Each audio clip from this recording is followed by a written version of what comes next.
Again, I just want to say thank you to everybody's hard work to get us to this point. I had an interesting story yesterday, and I just wanted to share it because I think it speaks to who we are as a community and to how y'all represent us and what you do for us. I got a call yesterday from a grandfather who owns multiple automobile dealerships in another college community in the South. It's in the SEC, a community that maybe some of us have traveled to watch Auburn play ball over the years. And he recently had a granddaughter graduate from Auburn University. And he wanted to reach out to me. He said he's been coming down here for the last 4.5 years when his granddaughter's been in school. And he said, I cannot tell you how impressed I am with your community. How clean it is, how safe it is, how friendly the people are. It's obvious that y'all spend a lot of time and effort making Auburn a special place. So I don't want us to take any credit for this because none of the people sitting at this table deserve the credit. All the people sitting out in the audience deserve the credit. So I just want y'all to know thank you. You got it, City Manager. All right, don't trip over this cord. I won't. Or we're gonna have more liability claims tomorrow to do.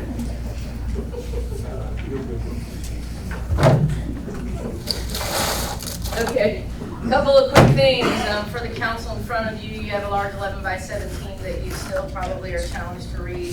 Resurfacing map, if we need to zoom into your ward, we can gladly do that. A couple of things, because we had to pivot. Philip got especially dressed up on Tuesday and was very disappointed when he didn't get to go. And so he's especially dressed up again today, ready to present. He's earned every bit of it. He's also been investigating some things while he sits back there, and so he's been fine for the last 3 hours of the budget workshop. So, but we are going to start with what we really planned was Public Safety Services Business Unit Capital Improvement Plan. I've also put before you, both Councilman Griswold and Councilman Mormon had questions prior to the start of the last work session. So there's lots of questions and answers for you to peruse whenever you feel. We also, before we jump into departmental budgets, I put a little cheat sheet. This was from our Budget 101 workshop we did with our new council members last summer, right before mid-biennium, that explains in departments, when you're looking at our budget, what goes into some of those mainline categories, the types of things that are aggregated in there. And I'll remind you that, the electricity bill for each facility, and so on, maintenance fees, there's a lot of things that go on that all get built into our budget, so you're not seeing all those lines below. We have thousands of line items in our budget, so if you have questions about what something is costing us or a program or whatever, happy to provide, just get with me later. So I'll run over these before we get started, and then at the very end, our teams put some quick information back together about the rate study for you, about solid waste rates that we talked about, and that's bumping onto the end. My management team are excellent presenters, and they are on the clock with their 10 minutes of fame once we get to that. What's unfortunate is they have so much they can tell you. We could fill up, 6 months of presentations. They do a fantastic job with their daily work, and I'm sorry that we don't have time to spend a little more time with each department than we do, but right now we're trying to run through a whole board of information about a $231 million budget for you. So Will's gonna come on up and talk about public safety. Watch out, this gets a little wild. Thanks for the warning. All right. Again, risk management. Okay, thank you. Thank you, everyone. I know you're anxious to hear about our fun and dynamic projects that we have going, but they're not nearly as exciting as adding a turn lane to Dean Road and East University Drive, which I am really, really excited about. I travel that way quite a bit. So we will get started into our CIP. What you'll notice first off is that a lot of this you've already seen. It's carried forward from last year. So these are training props that will be at the Public Safety Training Center. This project is our burn building that will replace the old burn building at the Shug Jordan Parkway training site. It's a little bit larger than our existing building. We're excited because it will have multiple uses by design. And this is already on order. We're waiting for the package to ship to us. Are you gonna keep the old? No, it will be taken out of service. They have a life cycle. The panels that are The fireproof panels that are inside have to be replaced every so often, so it's at end of life, year end of life. Any other questions? The drafting pit, and a lot of people don't understand what a drafting pit is, but basically it's a big cement hole that holds water, and it's used for the fire engine pumps to pump water in, pull water out.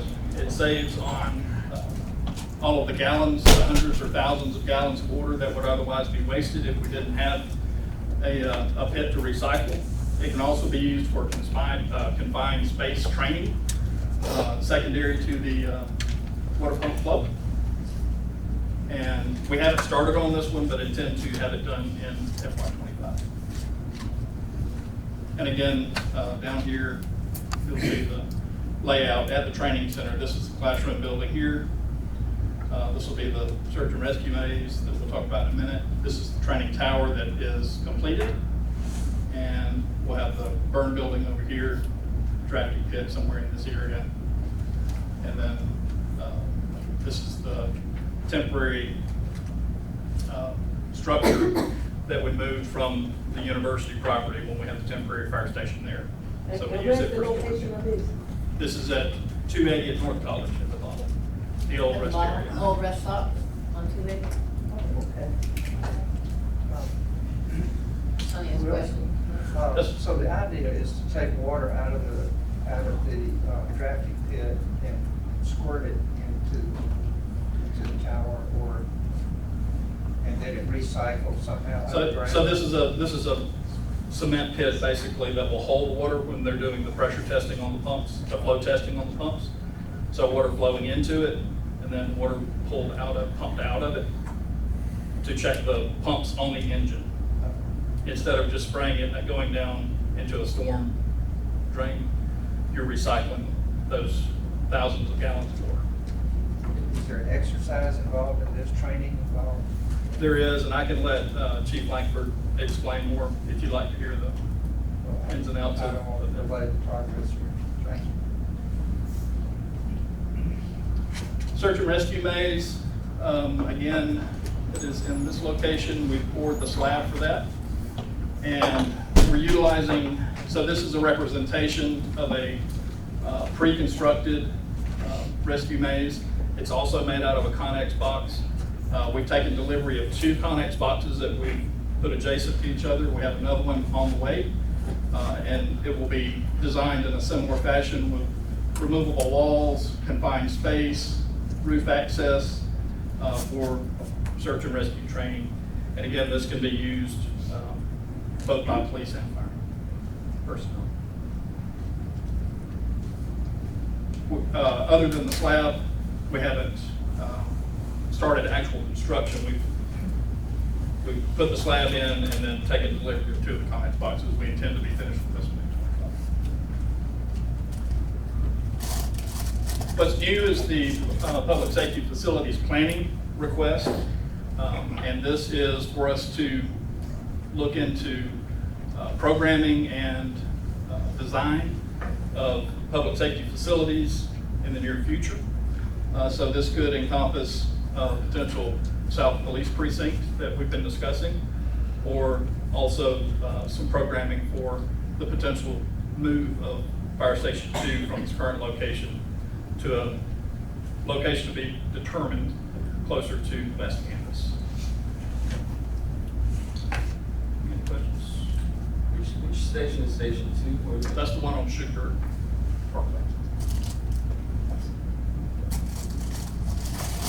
Dr. Matthews, would this also be the time that they would look at if you had any opportunities to have dual operations for police and fire at the same location?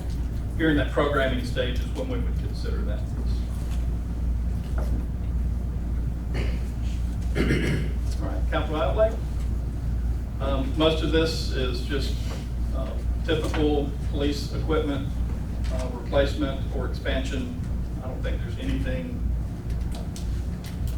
really different or exciting in the list. If you have any questions about any of this, feel free to raise the questions. Hey, Will, we ordered a fire truck. Was that That was 22, is that? So we have 2 pumpers and 1 ladder truck, that's a tiller truck, that are outstanding. We're expected to take delivery of the new engine 3 next month. Probably late next month. They're going to do the inspection on it next week. We've been prepaying those, and we're beginning to talk, they're taking so long to deliver that the discount we're getting from prepaying may not be worth it anymore. You save $10,000, but you spend millions of dollars years in advance, so, yeah.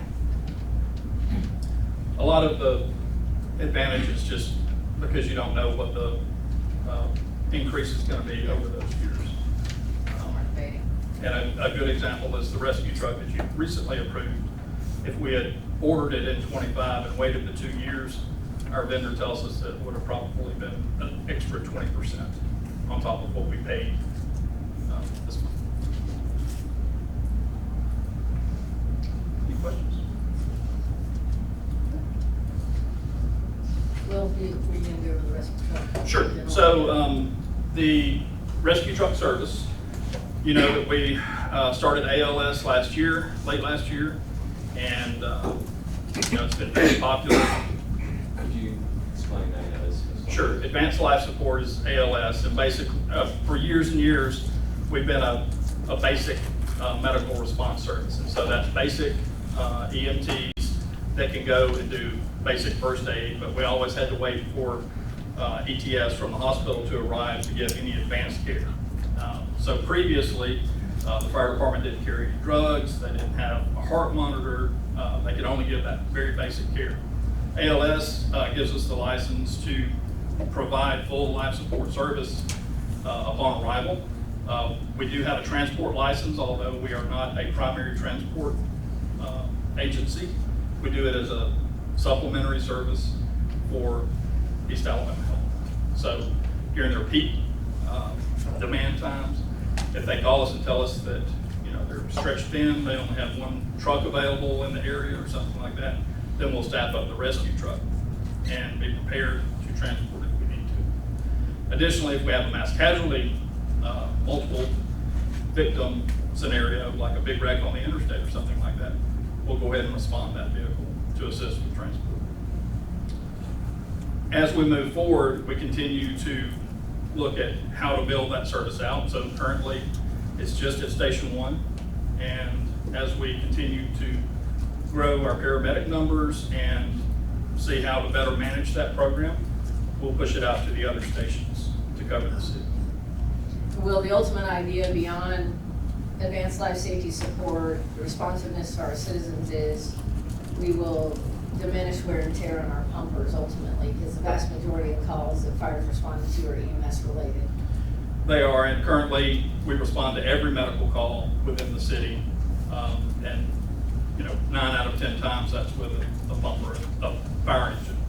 And so if we run a rescue truck in an inner loop, that'll cut down on the wear and tear running that large engine to every call.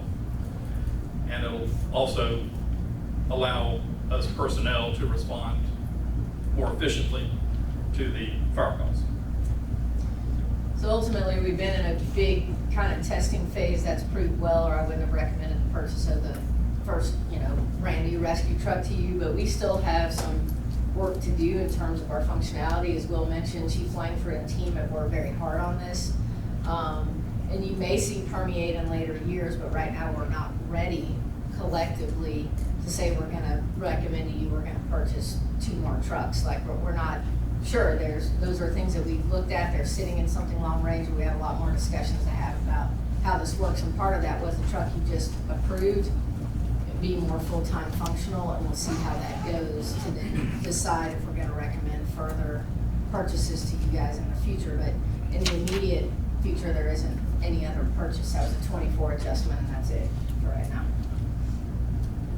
Yeah. So having this new truck will give us a reserve redundancy.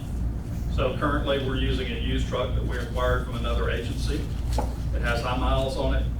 It's probably half life cycle at this point. But if it goes down with any kind of mechanical issue, then we don't have any transport capability, and our license requires us to have that capability. So buying this new truck, it'll be the front run truck, and the older trucks that we're currently running will become a reserve that'll be used when one of them goes down for maintenance, or if we have a large event that requires, you know, like a football game, we'll probably put a reserve truck over near the campus, and then keep our front run truck in service. So the response from EMS, for instance, North Auburn, is made by the volunteer fire department. So accurate? That's correct. Okay, I was told that. Outside of the city limits. Yeah, outside, not inside, yeah. Okay, well, all right, I was confused on that. I thought it was just him. So, does that benefit us? Do we support in any way volunteer fire departments' ability to respond to those things, or is that just outside our jurisdiction? Well, we work very closely with the volunteer fire departments, and Chief Langford can speak much more in depth to this if you'd like. But we have mutual aid agreements and auto aid agreements in place with our neighboring volunteer fire departments. So depending on where the call is and what type of call it is, we would either automatically send aid to them, and both departments will respond, or upon request. But if it's outside of the city limits, then they would be the primary agency to respond, and then if they needed further assistance. One of the nuances of the enclaves that we have in the city limits is theoretically on an EMS call, if you're county island, theoretically, we don't have to respond at all. You're not a taxpayer at Auburn, so. The example that I always That's- use Yep. is Webster Road. So you have Ridgewood Trailer Park, which is on the west side of Webster Road, is in the city limits. Auburn Fire would respond to a trailer fire within Ridgewood Village. Directly across the street is Webster's Crossing, which is not in the city limits. And that would be a Southwest Fire, volunteer fire department response initially. I'm a little confused on that, thank you.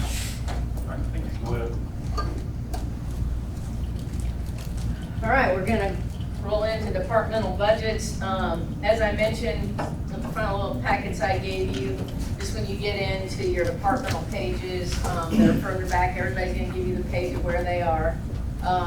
Ignore budget document, or did you fix that, Stephen? Is that page 87, is that accurate? This is an old slide from a different presentation, but in departmental budgets, if you see these mainline categories, I gave you a cheat sheet of kind of what builds into those in the basics, just to give you a reminder of those items. So we are going to get started, and Philip swears that he can do this in 10 minutes or less. The staff has a bet going on, and I also have a hook. I told her I could get it done in at least 25 minutes. I worked for him for 20 years. I know how fast he makes presentations. I like to win, though. I told him if you're not first, you're last. Not first or last, I learned that with Ricky Bobby. All right. You know, I did wear my green shirt Tuesday, and if I, that was a hint. Green shirt stands for money. Now, I wore that so I could get money. But see, today I'm forced to wear yellow. All right.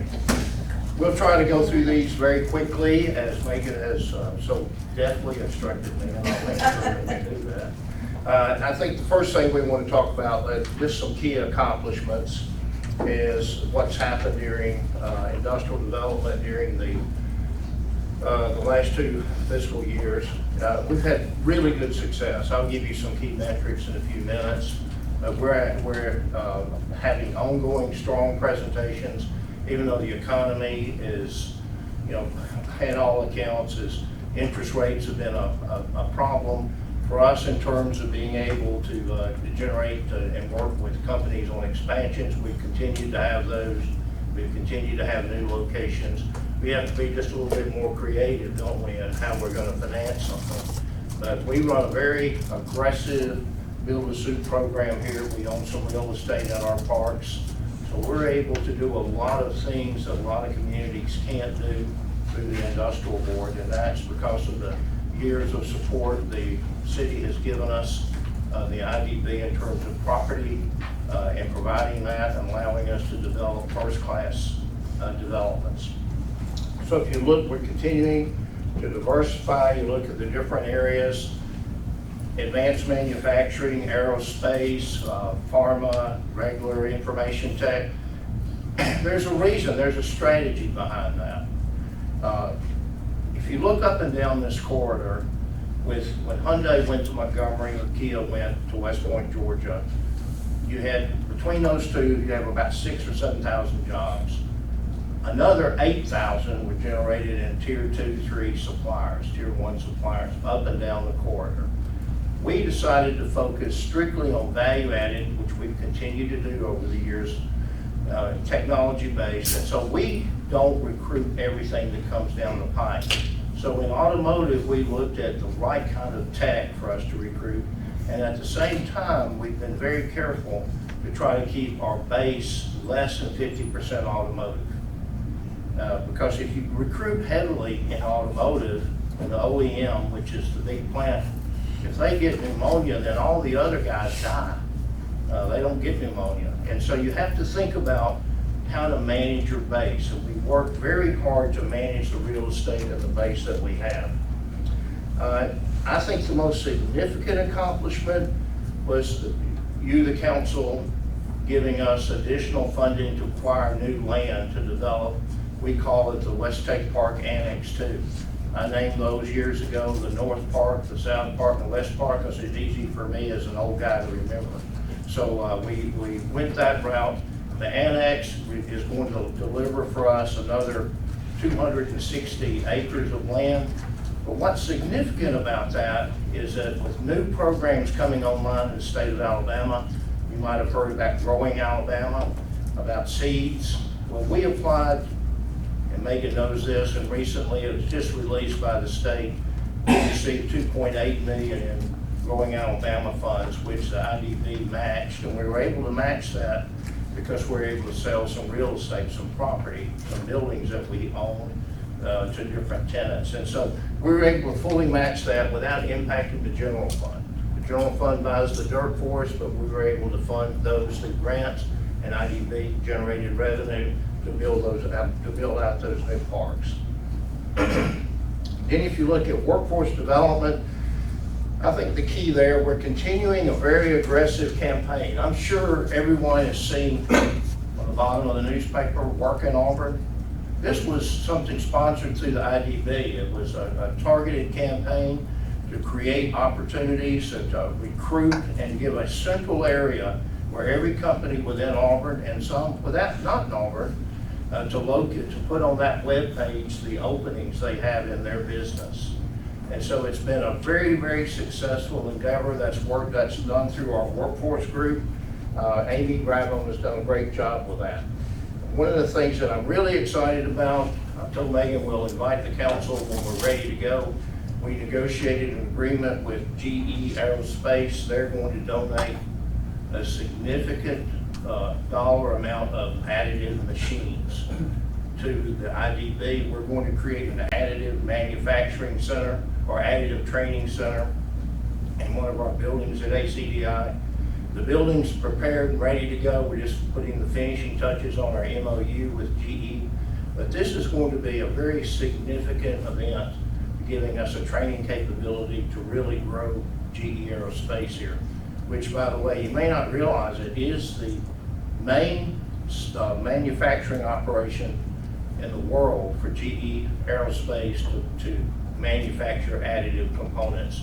And while that's important, for instance, the T901 new engine for the Apache, 13 of those parts will be additive, and those parts will ultimately be made in Auburn, Alabama for the re-engine program for the Apache. That's very significant. So it's something we're very proud of.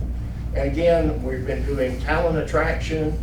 We're doing a program to bring in young people from around the different 2 and 4 year colleges to see why it's great to live in Auburn. We did this jointly with our sister city of Opelika. We worked with their economic development operation. That's been a very successful program. I think this last year we had about 35 kids, young people here.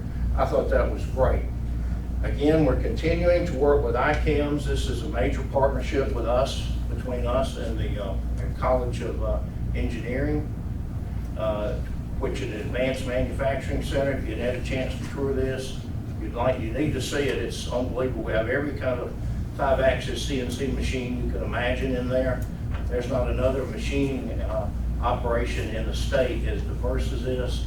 It's very high-tech stuff. One of only 3 water jet cutters in the state of Alabama is in this facility.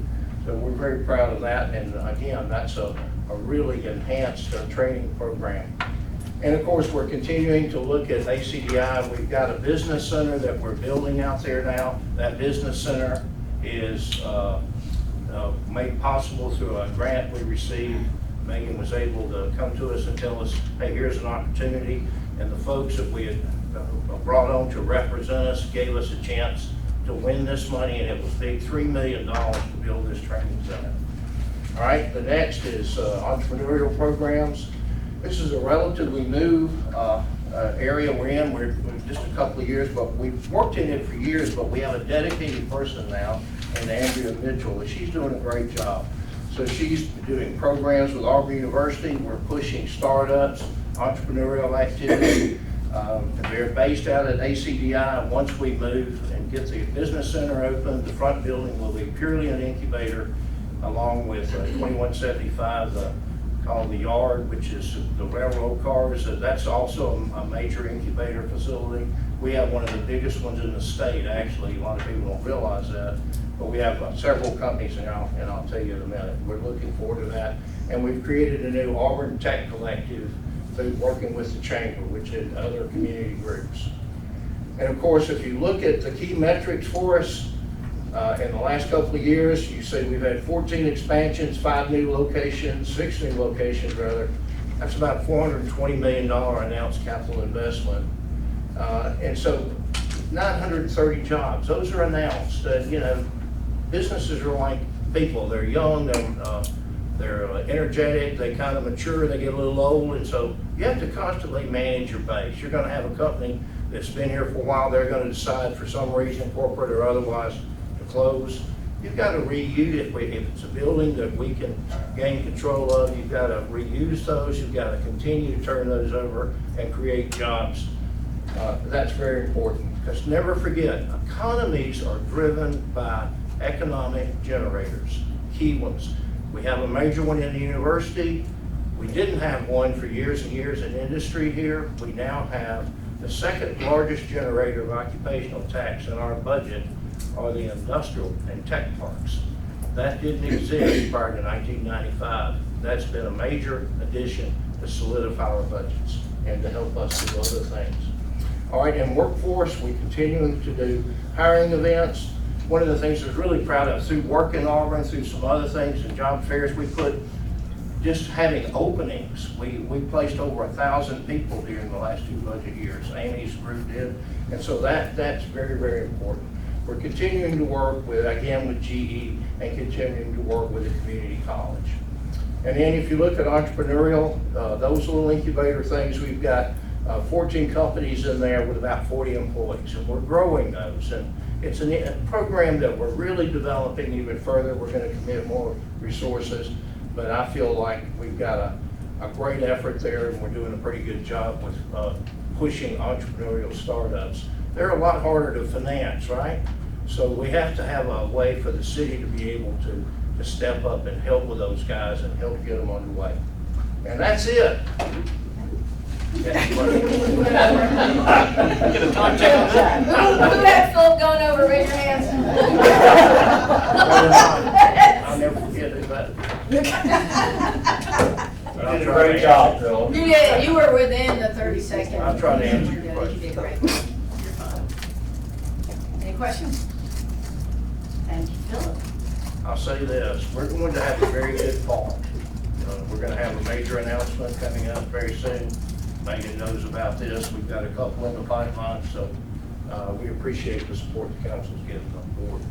I think one of the keys to come on up, Katrina, for him is some of the Growing Alabama funds and all of that. It's very new. We do take advantage of it. But Philip and the Industrial Board really worked hard, they put a lot of skin in the game and made it very easy for the state to approve this. We have a strong reputation with that, so that's good, because that's infrastructure money, otherwise I'd be coming to you to ask for it. So I really appreciate the work of the board and the economic development team.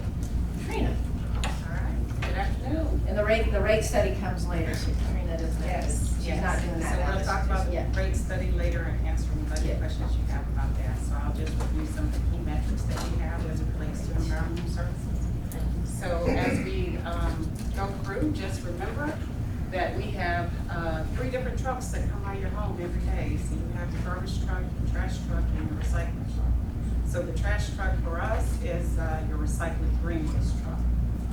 So that's part of our mission. And I also want to take a second to introduce you all to Cardi. Cardi came to us in 2020 when we got our last recycling partnership grant. And that partnership grant was $288,000.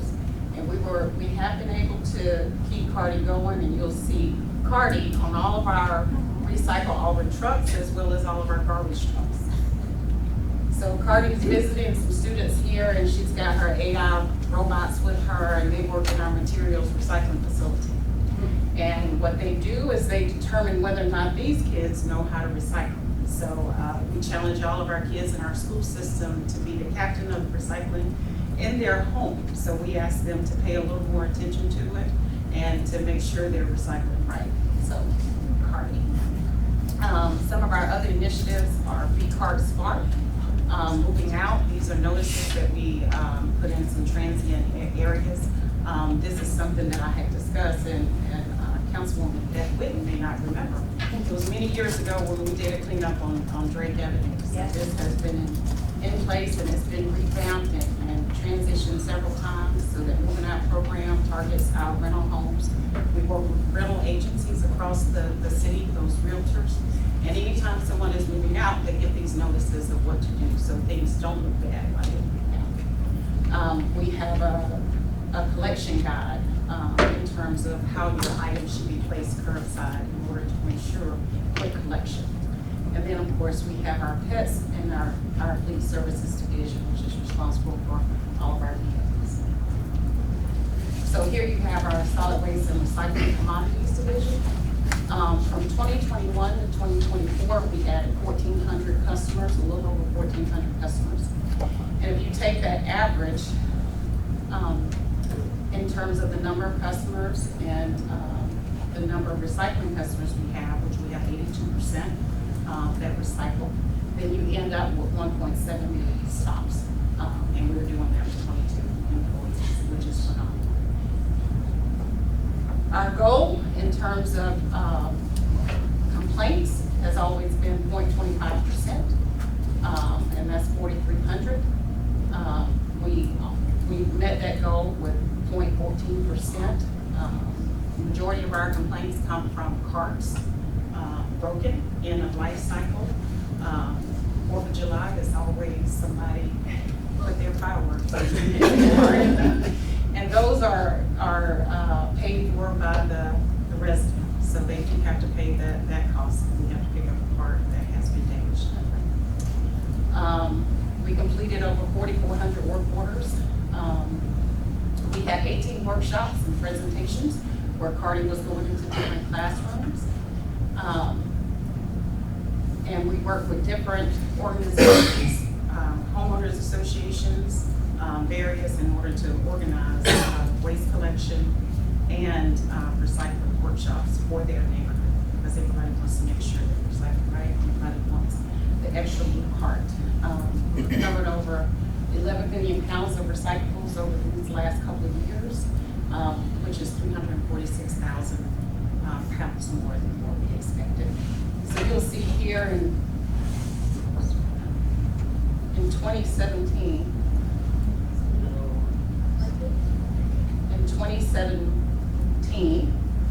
we had Hurricane Dennis.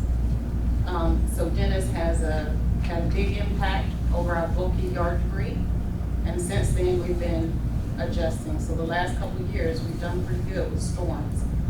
So you'll see that's a lot of our storm debris there. You have our recycling commodities there, which is in the purple, and then you have our garbage collection, which is in the blue. So when you think about the number of homes that we serve, always think that there's 1,000 tons of garbage per household that we add. So anytime we add a household, we add 1,000 tons.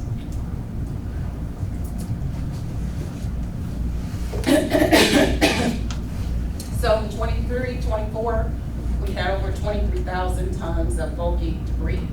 70% of that material is recycled. And you'll see a lot of that reflected here in our diversion rates that we have calculated here. And it's typically always between 34 and 36%. In 2020, it was a little bit larger, and that's because that's when we introduced recycling. Everybody was hip, everybody was ready, they were excited about it, and we have tipped off just a little bit since 2017, but we're maintaining at 34%. We conduct trash amnesty, which is a 4-week program in the spring, and we did that in 23 and 24, and we had over 1,700 tons of debris collected. We conducted a household hazardous waste day, and this year was our largest waste day in terms of household hazardous waste. We had over 619 participants, which was very great for us. And over the last 2 years, we had about 1,800 cars come through. This event is essential to us because it keeps our employees safe when they're out collecting on the ground. They have one of the most dangerous jobs, and that's because they never know what they're picking up. And oftentimes they have to leave the route because they picked up something that someone has put in another bag or something that they couldn't tell. But they smell it, they see smoke, and they see different things, so then they have to be dispatched to the transfer station. Animal control. We completed over 2,500 work orders for animal control. We submitted 377 animals to Care Humane Society, who's our partner. We couldn't do what we do without Care Humane Society. They're essential to us. I think you all know they've been having a hard time, and a lot of humane societies have in Alabama in terms of pulmonary issues with dogs. We've had 75 written warnings.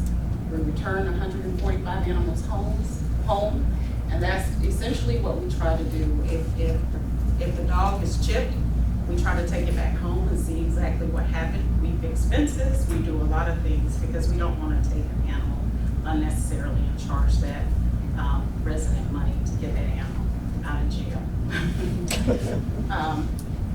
We issued 94 citations, and we had some wildlife trappings, 55 of those, and veterinary care. So veterinary care, we know this animal is owned, the animal is sick or injured, it might have gotten hit by a car, something may have happened to it.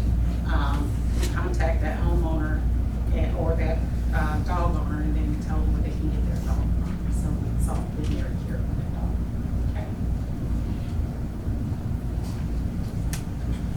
Okay. Our Fleet Services Division maintains all the city's vehicles and equipment. I was kind of thrown off, and you said you was going to play at the end.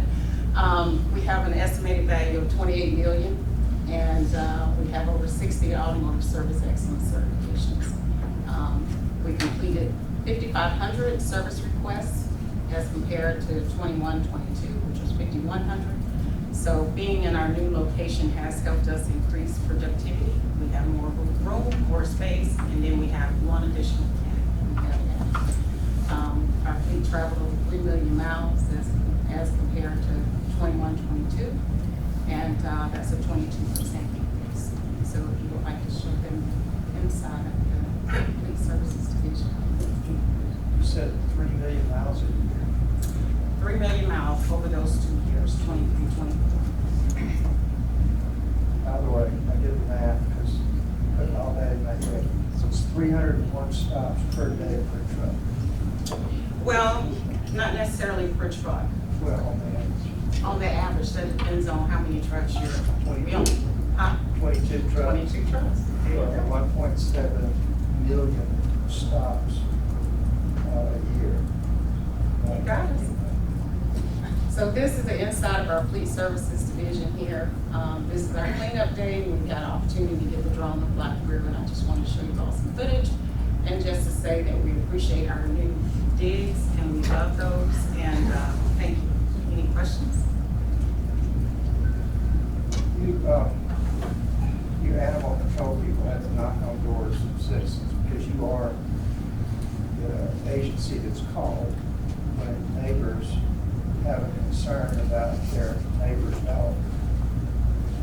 that get dicey on occasion?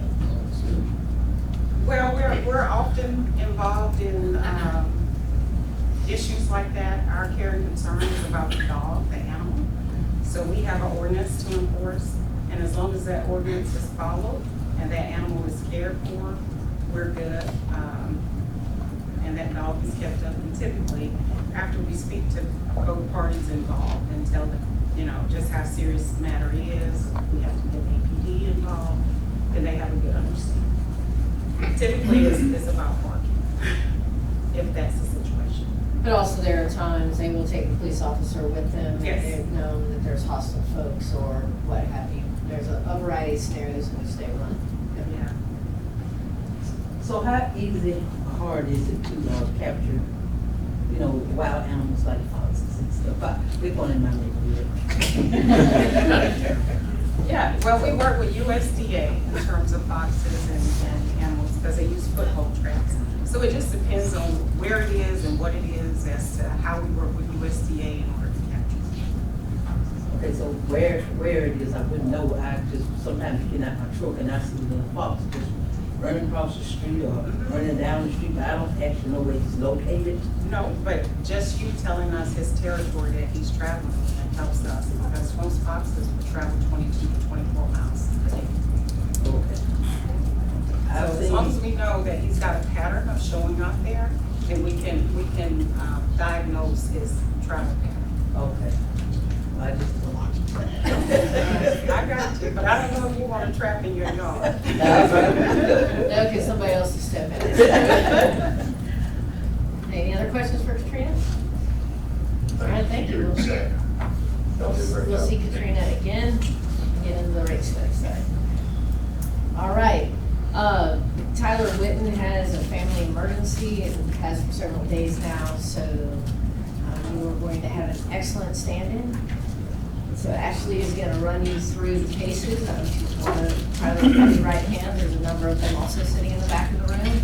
And so we're not going to give her a hard time because she's standing in at the 11th hour. So, Ashley. Good afternoon, everyone. Like Megan said, I'm Ashley Brown. I'm the Public Services Librarian Manager of Auburn Public Library, and I am grateful to be here with you today, and Tyler sends his regrets. So let's start with some key accomplishments that we've had at the library over the last couple of years. We have redefined our youth collections.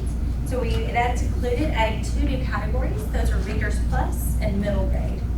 That allows patrons and staff to quickly find and browse age-appropriate materials more quickly and intuitively. We've also added some search kiosks. They're ADA friendly and they are in key locations in the library. So they're in the stack. So they're further in at our locations at both in the children's section and the adult section on our Thatch Avenue location. And we have one at the Boykin Community Center micro library. And that was, we didn't have that before to search at that location. So we're really glad to have that. We've also improved our catalog. So you might remember the old card catalogs. Well, it's been on computers for a long time and we've improved it even more. We have a discovery layer. It's called Vega. So it improves accuracy and enhances search results by grouping related materials together. So when you're looking up a title, you can see the book, the audiobook, the DVD if the movie's been made of it, and those are all together. Let me just check my notes, I'm sorry. We've also improved our email communication. It says LX Starter up there. That means library experience. And that is a modern looking email. So if you've ever received a notice from the library before because your book was overdue, the old ones were just plain text. These are modern looking communications where we can also advertise things like programs or library services or resources. So we're also able, during the branding initiative that the city did, with collecting data from citizens, we were able to put that in our new LX Starter emails. And in collaboration with the Information Technology Department, we were able to introduce a more efficient mobile printing. So we've been able to print from your iPhone or your tablet or your laptop at the library for a while, but the process itself was pretty cumbersome. So we've introduced a new system that is much more efficient. So you can just bring in your phone if you have a document you need to print, and you can print very quickly. We've also introduced a digital fax service. And that was a very high demand requests. We had people coming into the library every single day wanting to fax things, and we thought maybe that was a service that people didn't need anymore. We were wrong, and we've added this new way to do it digitally. So we don't actually have a fax machine, but we can send those for people who do need to send a fax to places that do still have fax machines. And so now let's move over to our programs. We have lots of programs at the library. This is just a small sampling of them. So our Culture Explorers Club is a new program that we've been offering the last 2 years, where children in the 4th through 6th grades learn about cultures from around the world, including sampling regional cuisines. And we also have our STEAM Lab, which is where kindergartners through 3rd graders are invited to explore science, technology, engineering, arts, and math through creative, hands-on activities. We've hosted foolish galas, Monday matinees, and a near capacity Bluey party. So we almost were at capacity at the library where we were going to have to turn people away. We had so many people at that event. During FY23, we had 31,310 total attendees at our programs, including 7,401 just during the 2 months of our Summer Learning Challenge. And I also wanted to share a story about Adults Create. Adults Create is a program that has been added recently that is where adults come and do different creative projects. You can see in this picture here, they're painted and created on some tea towels. And a patron shared this testimonial with us. She says that she uses Adults Create as a form of self-care amid her responsibilities as a primary caregiver to a sick relative. The program for her has provided precious moments of rest and a space to nurture her creativity and well-being. And those are just a few examples of the many programs that the library hosts. Continuing on, with Auburn's population growth, the library must meet patrons where they are. And we've been devoting resources to going out into the community. With the help of grant funds, we've significantly increased holdings at the Boykin Center Micro Library. The collection now consists of over 1,400 items, and circulation has increased 297% over the last 3 years. And we're continuing to develop our partnerships with Auburn City Schools. Our 3rd grade Reading Dragons initiative is in its 7th year, and library staff visit all 40 3rd grade classrooms each month to share book talks and promote literacy to 800 students. We do this in the 3rd grade because the 3rd grade is a critical time in the life of a young reader, as many of those who are not reading on grade level by the 3rd grade have a hard time catching up. In FY24, the staff also hosted the recently expanded Litwitz Book Club for over 200 students in the 6th through 9th grades. Based on requests from the Auburn City Schools, we hope to make this program even more robust in the future. In FY23, we purchased a mobile library van to bring APL on location, and in FY24, we were awarded a $15,000 Strengthening Community grant to outfit the van with materials and equipment. Regular visits are set to begin in September, so next month, that van will be out on the streets, visiting daycares and senior living facilities. Earlier in FY24, library staff rekindled a partnership with Auburn University with their return in the Common Book Program.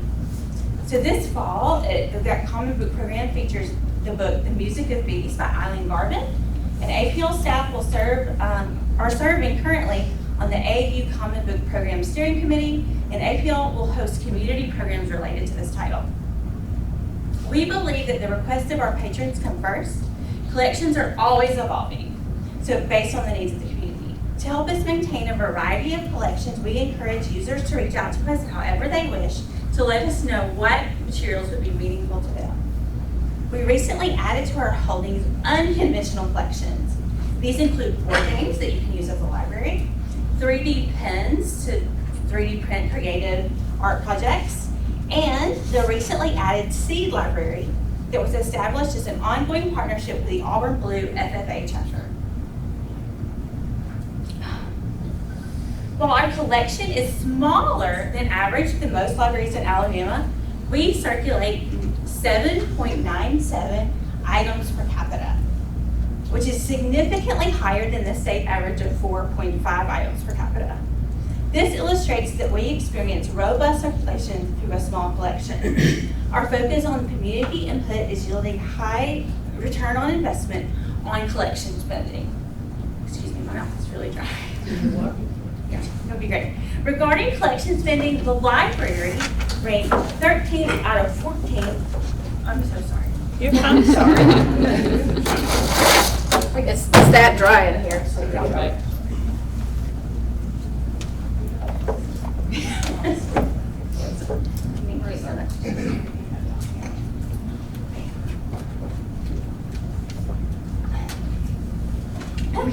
Okay, regarding collection spending, the library ranked 13th out of 14 libraries benchmarked in the Parks, Recreation, and Cultural Master Plan.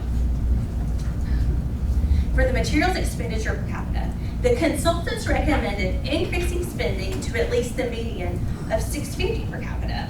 We were at you can see it on this slide, I think. We were at $2.46 per capita. So over the last 5 years, we have taken a gradual approach, and we've reached $5.82 per capita. And we've had circulations of 612,202 total circulations for FY23. So that's about 80% of circulations of that is physical, and you can see here that 116,786 are digital. We've seen a 29% overall circulation increase in the last 5 years. So with that, with collection spending going up and that price going up, we've seen circulation go up.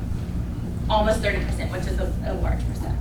So how do you define per capita? Is that the number of people in town, number of people that are library card holders?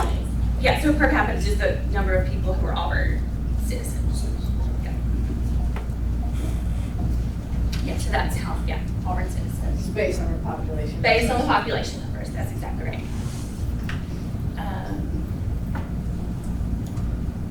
Yeah, so we have 1.33 volumes per capita. The state recommends at least 1 volume per capita, so we're meeting that standard. And yeah, I think I've already gone over most of that. Here we have some key metrics you can kind of see here. This kind of just maps out what I was just talking about earlier. So starting in 2018, when we did the Parks, Recreation, and Cultural Master Plan, when we were at $2.46 per capita, we have gradually increased up to $5.82. We are trying to reach that goal of $6.50. We're not going to get there this year. We've taken a gradual approach, just asking for a little bit at a time to increase that. One thing we are lacking on is space. You can see here, also in the Parks, Recreation, and Cultural Master Plan, the consultants recommended a space standard of 0.75 square feet per capita. And we are currently sitting at 0.41 square feet per capita. And so hopefully with the addition of the Boykin Donahue campus, that will get us up to 6.5 square feet per capita. But business is booming at the library. You can see here, we have record-breaking circulation, and we are adding record numbers of borrowers each year. So these numbers on borrowers added, those are just new library card holders. It doesn't include the people that had library card holders, there were library card holders before that. So despite challenges, the staff's efforts have yielded impressive results with strong circulation, record numbers of new card holders. We are seeing unprecedented numbers of visitors to the library to browse collections and attend programs. So that speaks to the enduring importance of the library here in Auburn. Thank you so much for your time. Do you have any questions? Yes. Your borrowers added, do you take into account people who have left the system? Yeah. Or left the city? Or Yes. Yeah. So we have a continual purging of our database for when people leave the city for sure. And then, like I said, that's just the number of borrowers who are added, or the new people that get a new library card.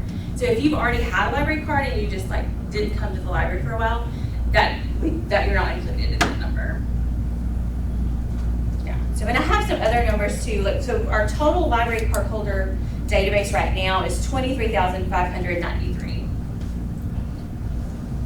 All right, any other questions for Ashley? Excellent job, thank you for standing in. Thank you. Thank you, Ashley.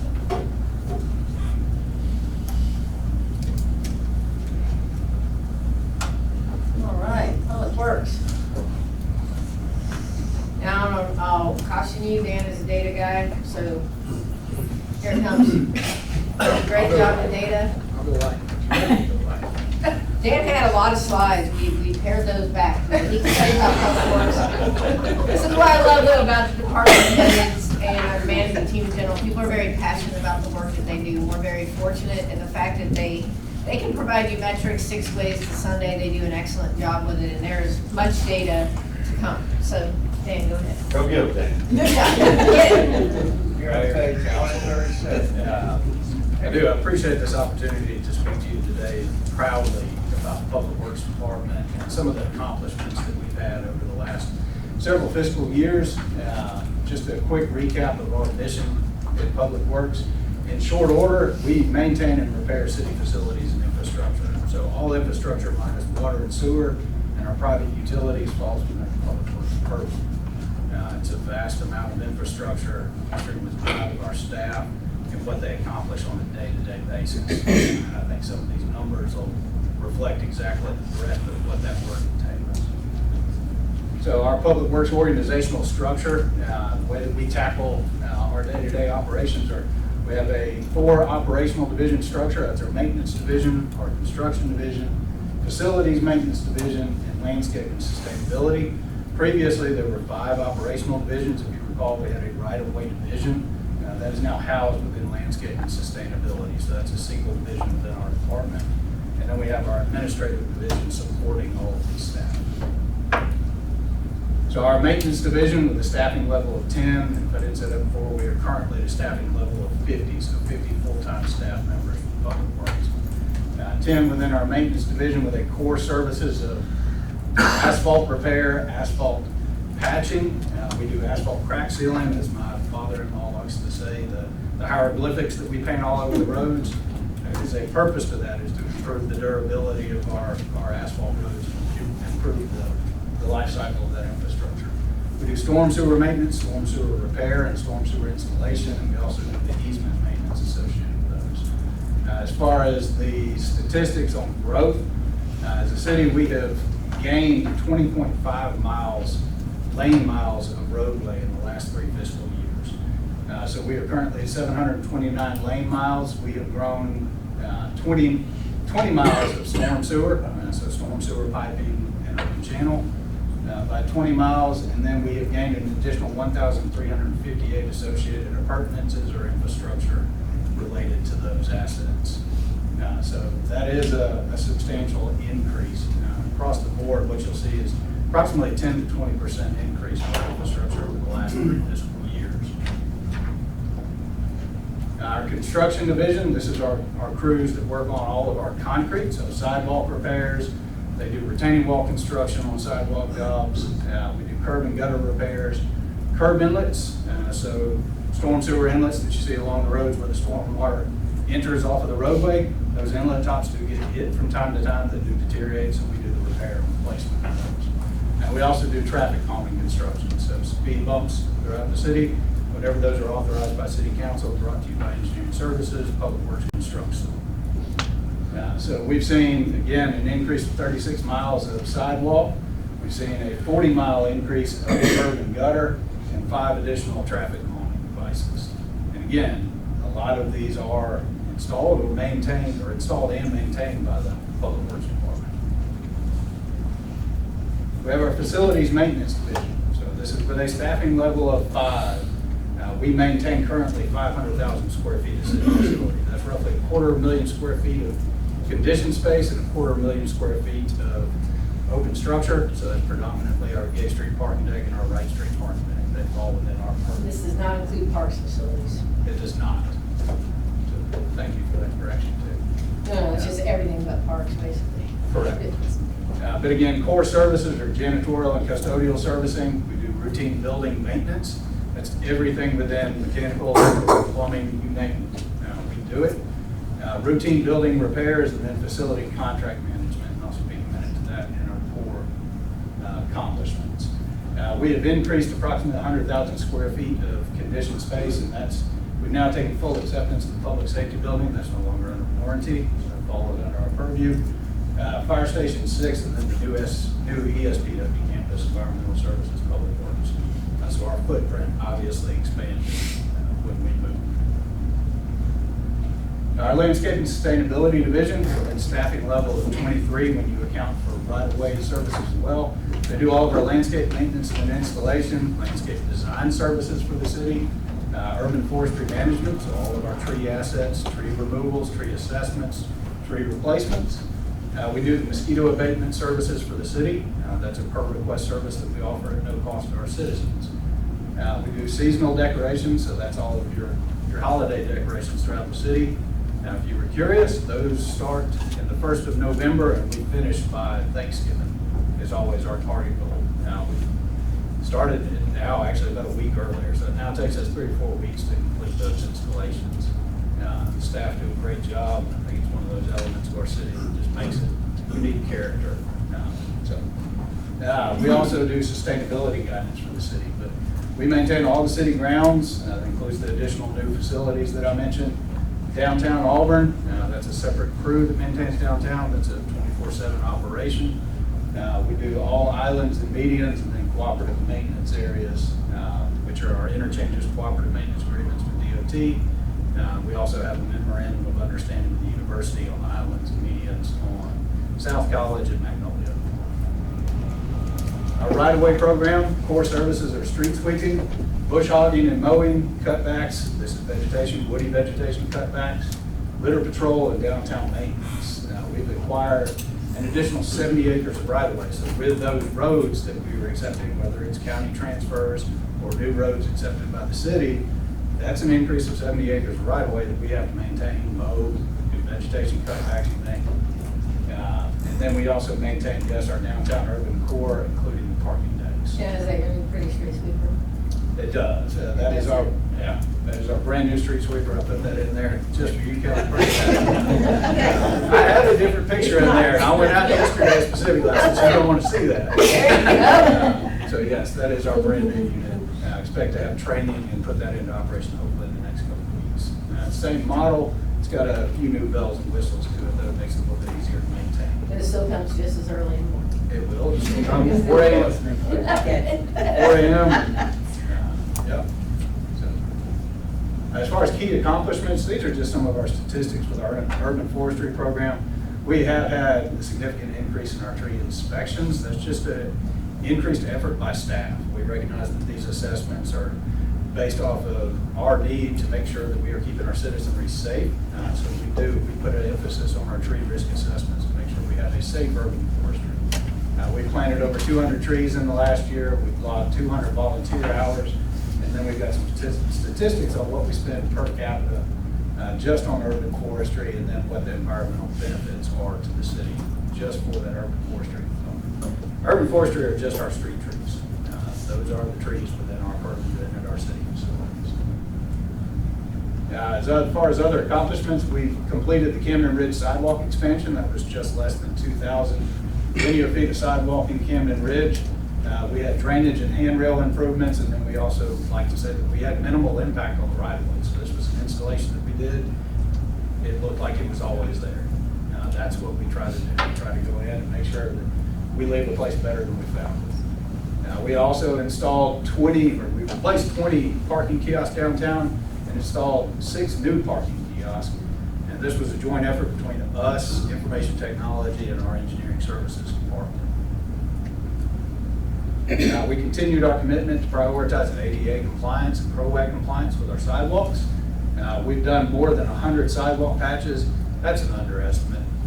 A lot of times when we go out and we address an ADA compliance complaint, we're not just addressing that complaint, we look block wide. We need to start capturing those numbers better. I can definitively tell you it's over 100.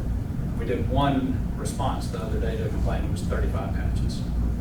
So just to put that into perspective, we do have a neighborhood level impact with these. It's improved accessibility at the immediate neighborhood level and improved walkability and safety.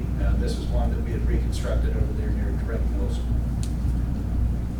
We did complete the municipal parking deck maintenance. This was restorative maintenance of the parking deck.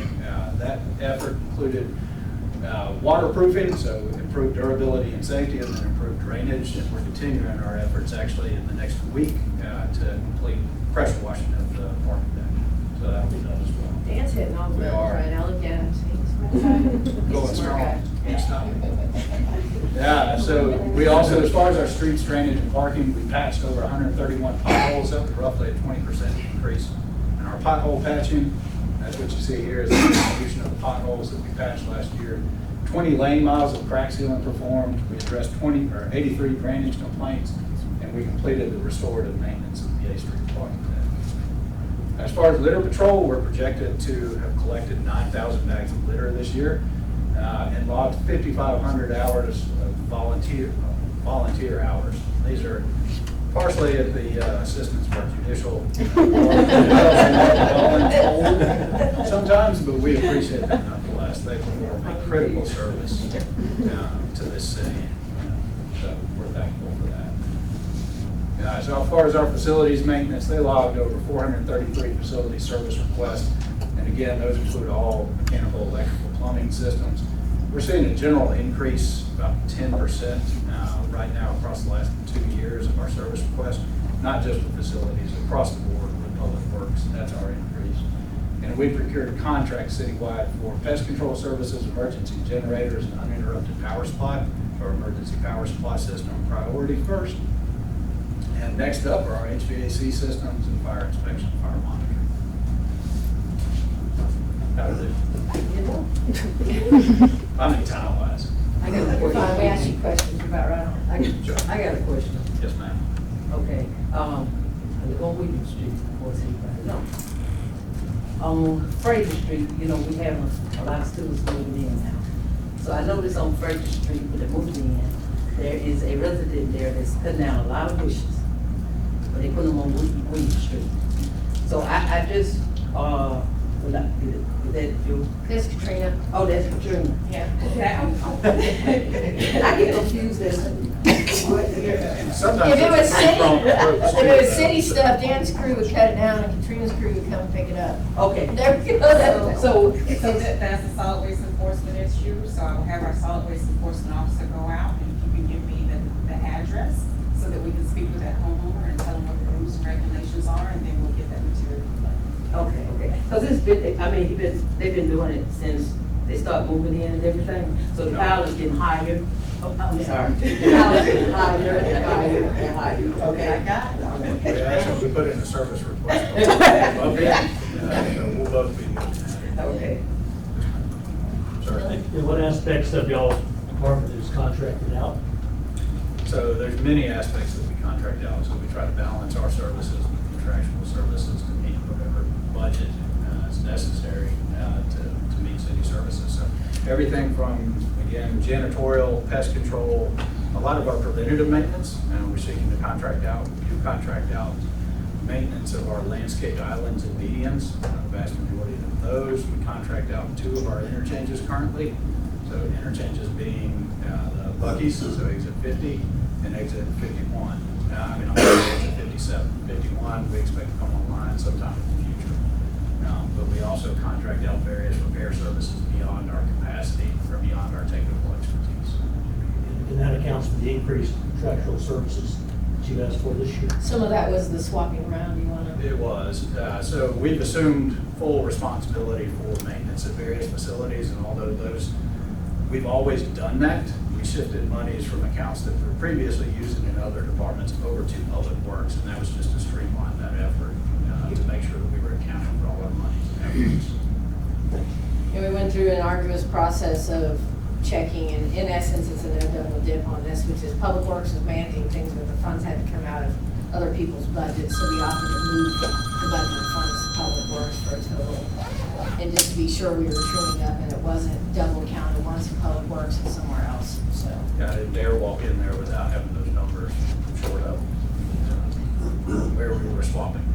A lot of people got a lot of questions, is this in public works budget now, why is it still here? So we fixed all of that, and it's good. Any other questions for Dan? Thanks, Dan. Thank you very Thank you all, much. appreciate it. All right, Eric. We'll go from landscape architect and engineer. Here we go. All right, it's always a pleasure to present to the council and talk about water resource management. I can't share with you the photos I see like Dan has, and I'll spare you. But I do have Sewer treatment plant, come on. yeah, I have some good ones. But the mission of our department is to manage our water quality resources and also provide excellent water and sewer service to all of our citizens and customers. We're composed of three major divisions: the wastewater division, the watershed division, and of course, the water board, which we're not here to talk about today, but I showed it. Overall, we have 62 total full-time employees, 32 are city employees, and we have 30 water board employees.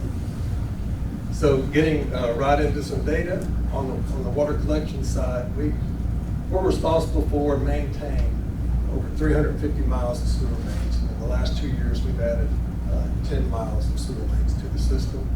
We have 8,134 sewer manholes, added 151 in the last 2 years. We have 18 lift stations. Now, we've added 2 in the last 2 years. It wasn't that long ago, we were down to 12.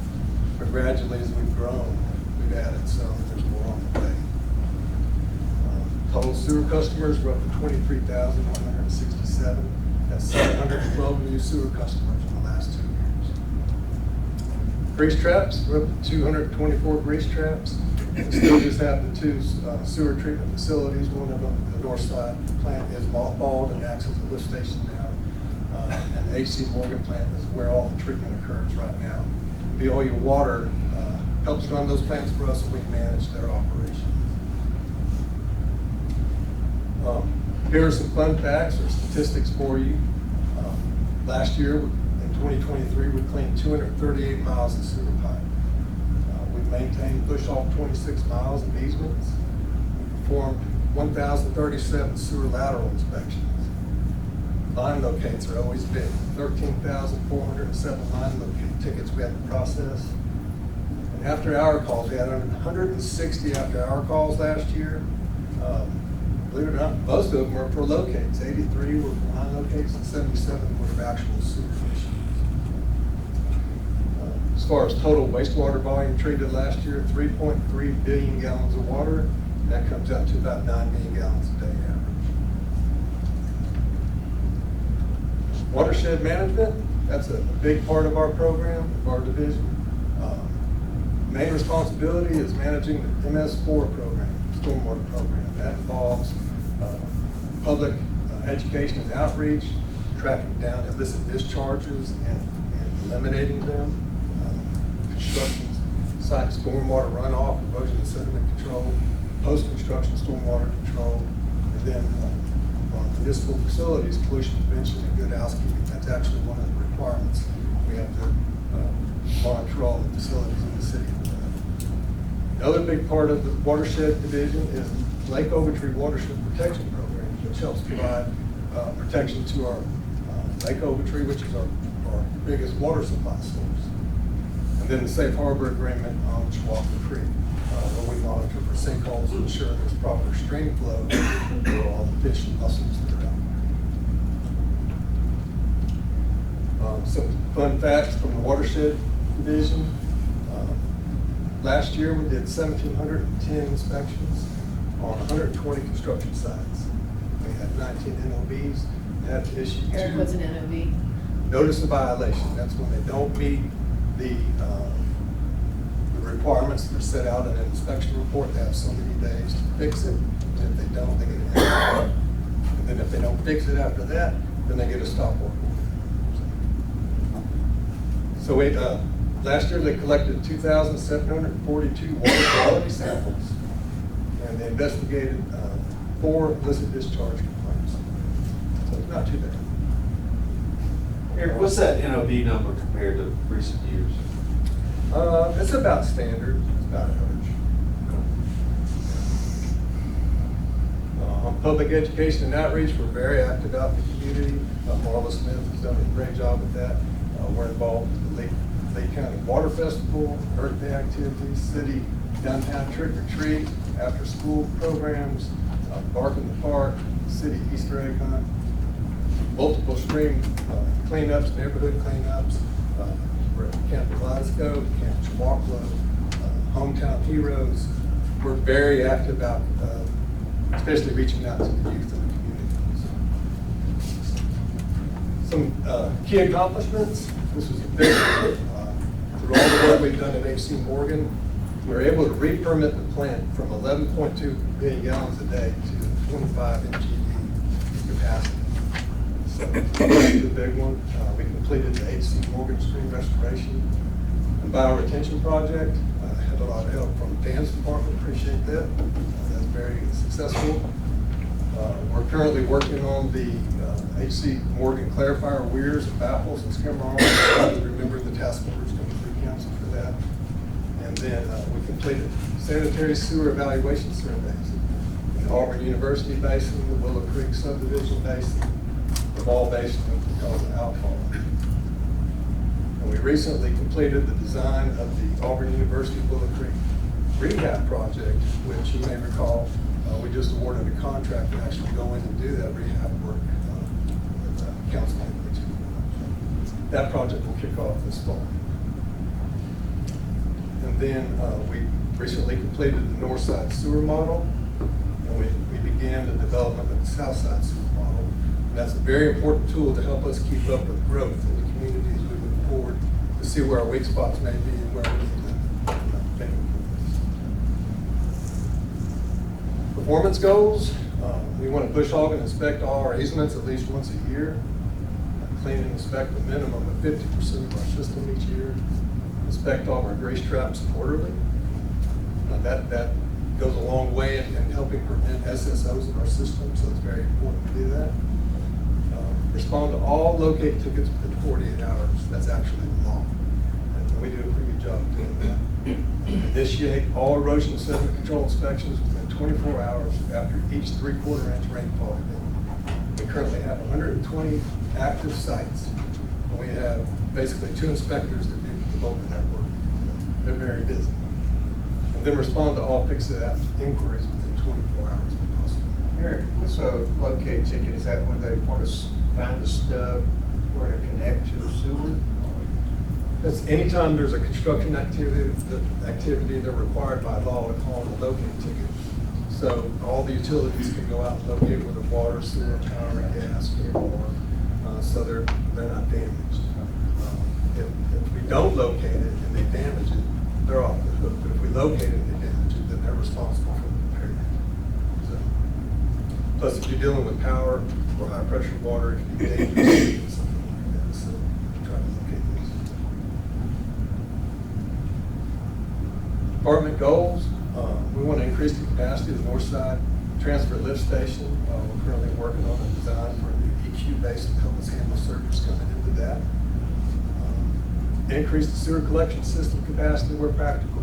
We just approved the Northwest Auburn Lift Station Enforcement Project task order at the last meeting last week. Minimize SSOs in the system. Complete the sanitary sewer collection system model. Our goal is to get that done this year. What's SSO? Sanitary sewer overflows. Right now, we're averaging about 10 a year. And Eric, real quick, how do those typically happen? I mean, what are the common? Sometimes it can be construction debris, can go downstream and clog up a manhole, or most of the time it's actually grease. And we try to do as much line cleaning as we can to prevent those. That's why our preventive maintenance program is so important to us, and making sure we hit our benchmarks on cleaning those lines, prevent those SSOs. Years and years ago, those numbers were much higher, but we've done a good job with our jet trucks and our crews keeping up with maintenance, trying to prevent those. But they do happen.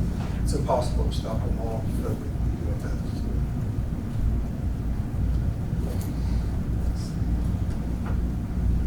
Okay, continue efforts to identify and rehabilitate aging infrastructure. We talked about this at a recent meeting where we try to go into basins each year, do SSES studies, sanitary sewer evaluation studies to identify the weak spots in the system and develop rehabilitation projects for each basin. And we go around the city each year and try to do one or two major basins, try to stay on top of that so our maintenance does not fall behind. These are big projects, miles and miles of pipe each time. And then complete the wastewater facilities master plan. We try to update that every 5 years. That's coming up this year. That's kind of where we sit back and our consultant looks at all our facilities and make sure that we're not missing anything and identifies any areas that need to be addressed so we can update our capital improvement plan and keep it up to date. And then, of course, continue to provide prompt and courteous customer service as a big goal for us. With that, is there any questions? Yes, any questions for Eric? You love to talk about sewer. Eric? what's Oh, up? when I was a kid, I took a tour of this surgery south of the interstate. You still do that? Yes. Okay, so schools, classes? Well, we're Boy talking about Scouts. the water plant that's right next to the interstate or the sewer plant that's down on Sand Hill Road. I think right next to the interstate. Okay, that would be the water plant. And so you still offer tours? We do offer tours. There's a whole harmless form we get everybody to sign. It's going to be on the tour. We do arrange those from time to time. We take our Citizens Academy through those, and our internal academy also. Any other questions? Excellent, Eric, thank you very much. Thank you, Eric. All right. Here comes Allison, she's so excited. She wore the green. I did wear the green. I did indeed. All righty. All right, so, your favorite department. Okay, Parks and Recreation. Of course, our mission is twofold. We want to provide quality leisure services and facilities and appropriately manage our Auburn cemeteries. Key accomplishments from this past year. The new indoor facility and artificial turf fields at the Y Road Soccer Complex. Y'all had a tour and seen that beautiful facility. Renovation in addition to the Gene Dempsey Community Arts Center. You've also recently seen that beautiful facility. We've added a new columbarium at Westview and at Town Creek Cemeteries. We have added new HVAC systems at Boykin and Frank Brown. We have renovated the Margie Piper Bailey fields to include new grass sod as well as lighting. Resurfacing of the indoor and outdoor tennis courts at Yard Road Tennis Center. So that was 6 hard, 12 clay, right? 18. Just checking. Kiesel Park replacement of the large and small dog parks, renovation of the large pond, and clearing and fencing at the back entrance to Kiesel. Of course, we just talked about Y Road Soccer Complex. Here's some great photos. Jane Dempsey as well, the renovation of the addition, and current projects that are underway. Obviously, y'all are well aware of Lake Wilmore Phase 1, which will include a indoor walking track above 2 full-size basketball courts, a covered pickleball facility that this one will cover 12 pickleball courts, and then of course, we will have. Sorry, Bob, ours gonna look better than the Lakers. Yeah. Of course. And of course, the pool. Lake Wilmore Phase 2 will include 4 multi-purpose synthetic turf fields, concessions and restroom building, a playground, and the 6 additional covered pickleball courts for a total of 18 at the Lake Wilmore campus. The LED lighting upgrade project is almost complete. We have completed Margie Piper Bailey, Shook Soccer Fields, Sanford Tennis Pickleball Courts, the softball complex, Wire Road Soccer Complex, Fair Road Tennis Center.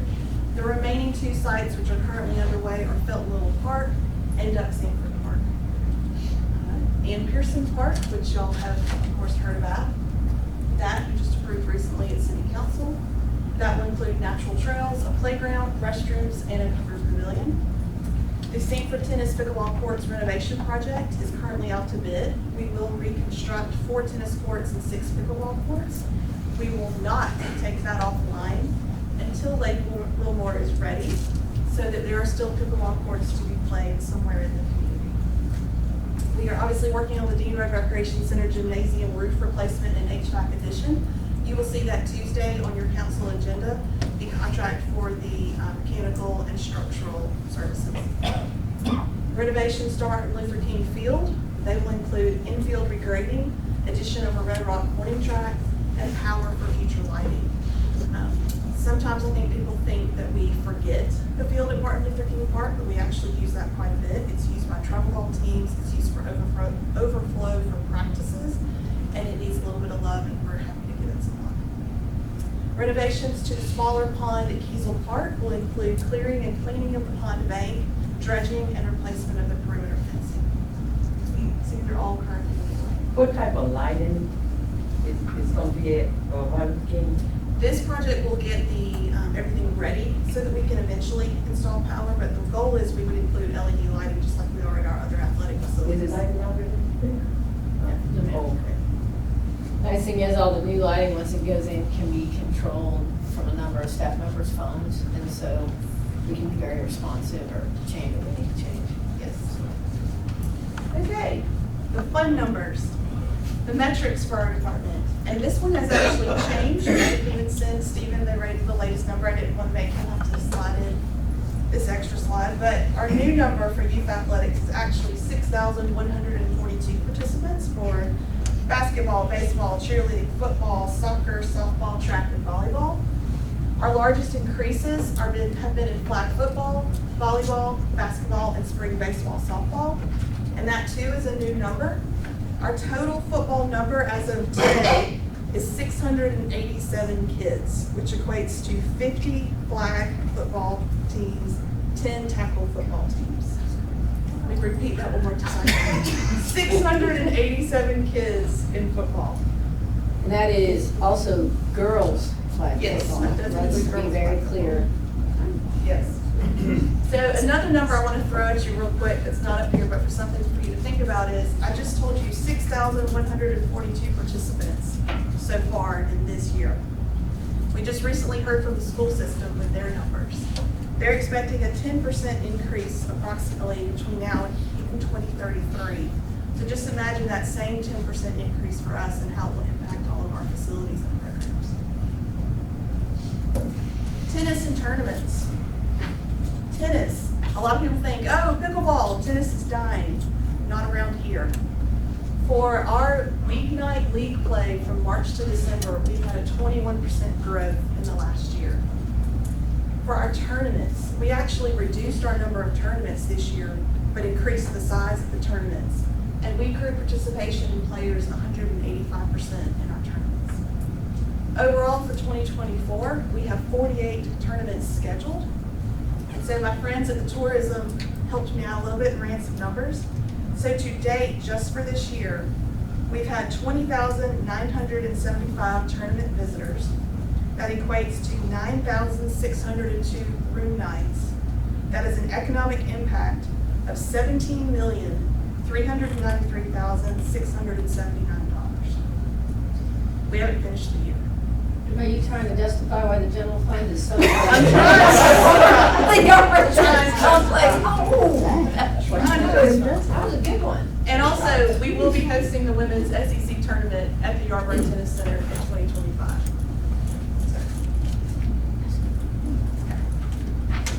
All right, adult athletics. So in spring, we had 8 teams in adult soccer. We just added a new program, futsal. In this summer, we had 6 teams. Adult kickball is up 14%. And in spring and summer, we had 24 teams. We are currently registering for fall. In softball, we had 20 teams in spring and summer. And again, that is also currently being registered for. Aquatics, we have 1 pool, Sanford Pool. And so far for this summer season, 20,000 plus have walked through the doors at Sanford Pool. So other groups using our facilities include Hispanic Soccer League, obviously a lot of travel teams.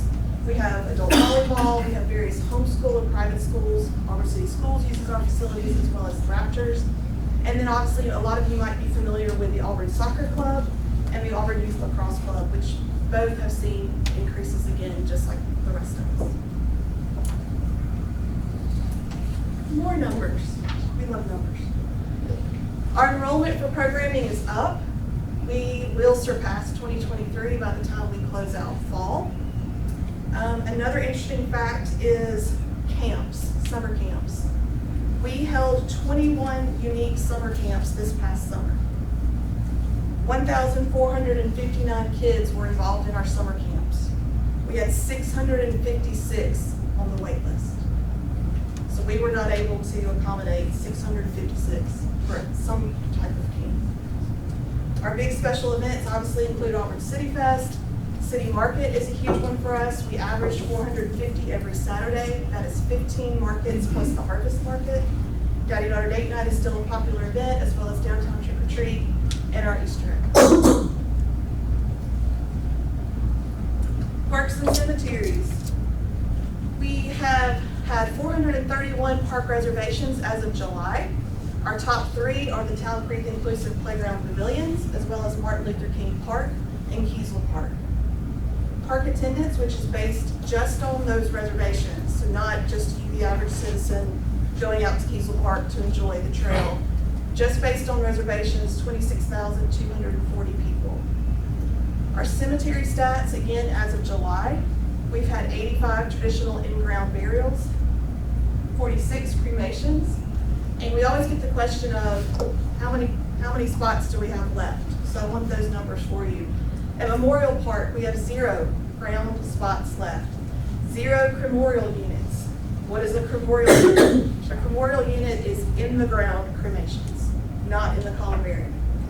And then we have 127 columbarium niches. Pine Hill Cemetery. Can you explain if the columbaria is the plural of? These are hard to not trip over. Don't do it to me. Cremorial is actually 2 can be in a cremorial. In the unit. ground. In the ground. Yeah, not Yes. just one. Yes. Pine Hill Cemetery has 0 ground. We just added the cremation garden, so there are 200 lots available. There are 314 columbarium niches available. Town Creek Cemetery, we have 382 ground surveyed available. There are 2 remaining sections of Town Creek that have not been surveyed. However, just to put that out there, we may not get the exact same numbers that we have gotten for the other sections because these are the harder to work with sections, you know what I mean? And then 134 columbarium niches. Westview Cemetery, we have 1,500 ground surveyed left and 134 niches. Where's Westview? Westview is On Westview. on Westview. Off North Line. Yes. Near Very close to Drake Middle School, that area. So actually, remaining plots in Westview, are there any remaining plots? Or what is that 1,500 ground survey? What that mean? That's 1,500 that are left.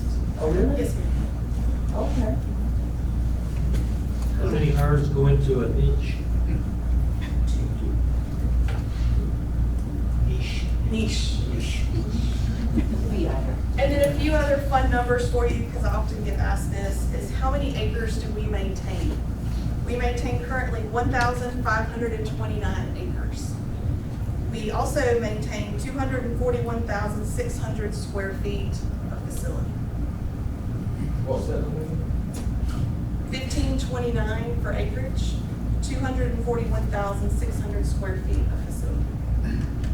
Including one more or excluding one more? That is excluding, Including. oh, it is included, sorry. That just helps to Included. know. Thank you. Can't remember. Are Okay. those the only 4 cemeteries? Yes, ma'am. We have 4 city cemeteries. However, some people think that Baptist Hill Cemetery is a city cemetery. It is not. We do not own Baptist Hill, however, we do help with general maintenance. Fireworks, 4th of July fireworks is under your budget, They are, yes, sir. so where is that under special events? Especially in, what do you mean, as far Well, as I mean, attendance you or just, numbers? you talked about several special events. Yes, I just highlighted a few. I didn't highlight all of them. I'm sorry. I can send you a full list of special events. Yeah, the 4th of July, I had her run some quick calculations today, runs approximately $37,000. Most of that is in fireworks, and get a little bit back from vendors, but yeah, it costs costs, and that's not including public safety time. So we previously had a sponsor that covered a bit of the fireworks. One of the things Allison's working on is seeing if some folks want to do that. You know, we'll also be talking with AO Tourism and other things to see if we can get some funding, but it is a very well-attended event of ours. City Fest, July 4th are definitely our two largest community events. Questions? One. Wow. Okay. Thanks, guys. Thank you, Allison. All right, so we're going to be switching back into the development services business units. That was public services, and John Hoare is up first for inspection services. So we had all parks and recreation, new positions proposed, plus one for John in the fire inspection.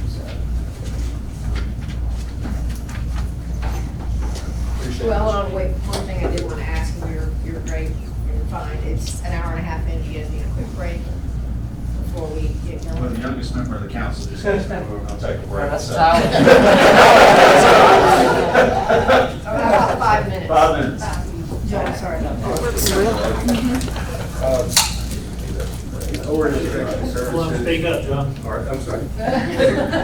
Over in inspection services, we look at a number of things that you're aware of, building construction, to fire inspections, and also keeping our neighborhoods looking nice and just clean and in good shape. So we try to take all three of these different aspects very seriously. Some of them don't line up with others exactly, but try to give them the same attention while providing pretty good customer service, having good interaction with people, and unfortunately, when people get a phone call from us, it's the same reaction as if the IRS just called. So we have to try to break the news to them in a polite way. You know, y'all over the years have adopted our building and life safety codes, which covers our buildings, our neighborhoods, tall grass, dilapidated buildings. They are integral to maintaining the high levels of safety that we want to see in Auburn. And they are based on state and federal and some crafting of the codes and regulations that we do on a local level to keep them relevant to what's going on. So we're not outdating codes, different types of enforcement. Over the last year, and continue into this next year, we're trying to utilize technology the best we can. Not just use technology to use it, so we all know it's not always the best route to go. But through the Auburn Fix It app, we're able to have quick responses to the citizens. Typically, we respond to them and don't put eyes on the issue the day we get it, so it's not too close to screen time within 30 minutes. If we can't get it the day we receive it, we'll have it looked at by lunch the next day. So trying to be very reactive so people don't feel they just get lost in bureaucracy. Through our permitting and inspections, contractors can see live pretty much as fast as they can refresh what we're typing in on the inspections, see if we've done it, if they failed, attach photographs, they can see it. So we think it's had a lot of assistance with contractors, especially if they go on vacation, they can still make sure their jobs are going well. We really work hard to engage with our customers, contractors, developers, engineers, and the citizens. We meet with different groups and entities to get feedback from them, how we're doing, what they need to see. If we can improve anything or adjust it, we work with our community groups and community faith groups that help when we're having issues with people that might not be able to get the yards taken care of short-term, some light maintenance on houses. So we don't have to take further actions. If we can get others to help, we consider that a win for everybody. And we, as I said, architects and engineers, we work with them to make sure everybody's on board to cause less confusion up front and towards the ends of projects. We hold progress meetings on some of our bigger buildings on a regular basis. When we get to the final week, we're not all running around, or y'all aren't all getting calls wanting to know why kids can't move into the apartment complex. So we work very diligent at that as well. Part of this is always working on communication, not leaving anybody wondering what we're doing and what we're thinking. One of the things is addressing complaints, as I mentioned, mainly through fixing that, but also the old-fashioned way of coming to the counter emails, just handle them efficiently and get them taken care of. So moving kind of into construction, kind of a 4-year picture. FY 2021, 2,300 plan reviews. This last year was 4,400 plan reviews. So many of our plans we look at, we have to look at them 3, 4, 5 times. We're lucky only once. That keeps our 2 plan reviewers extremely busy. So once they review the plans, permits get to be issued. So in 2021, it was 1,300 permits.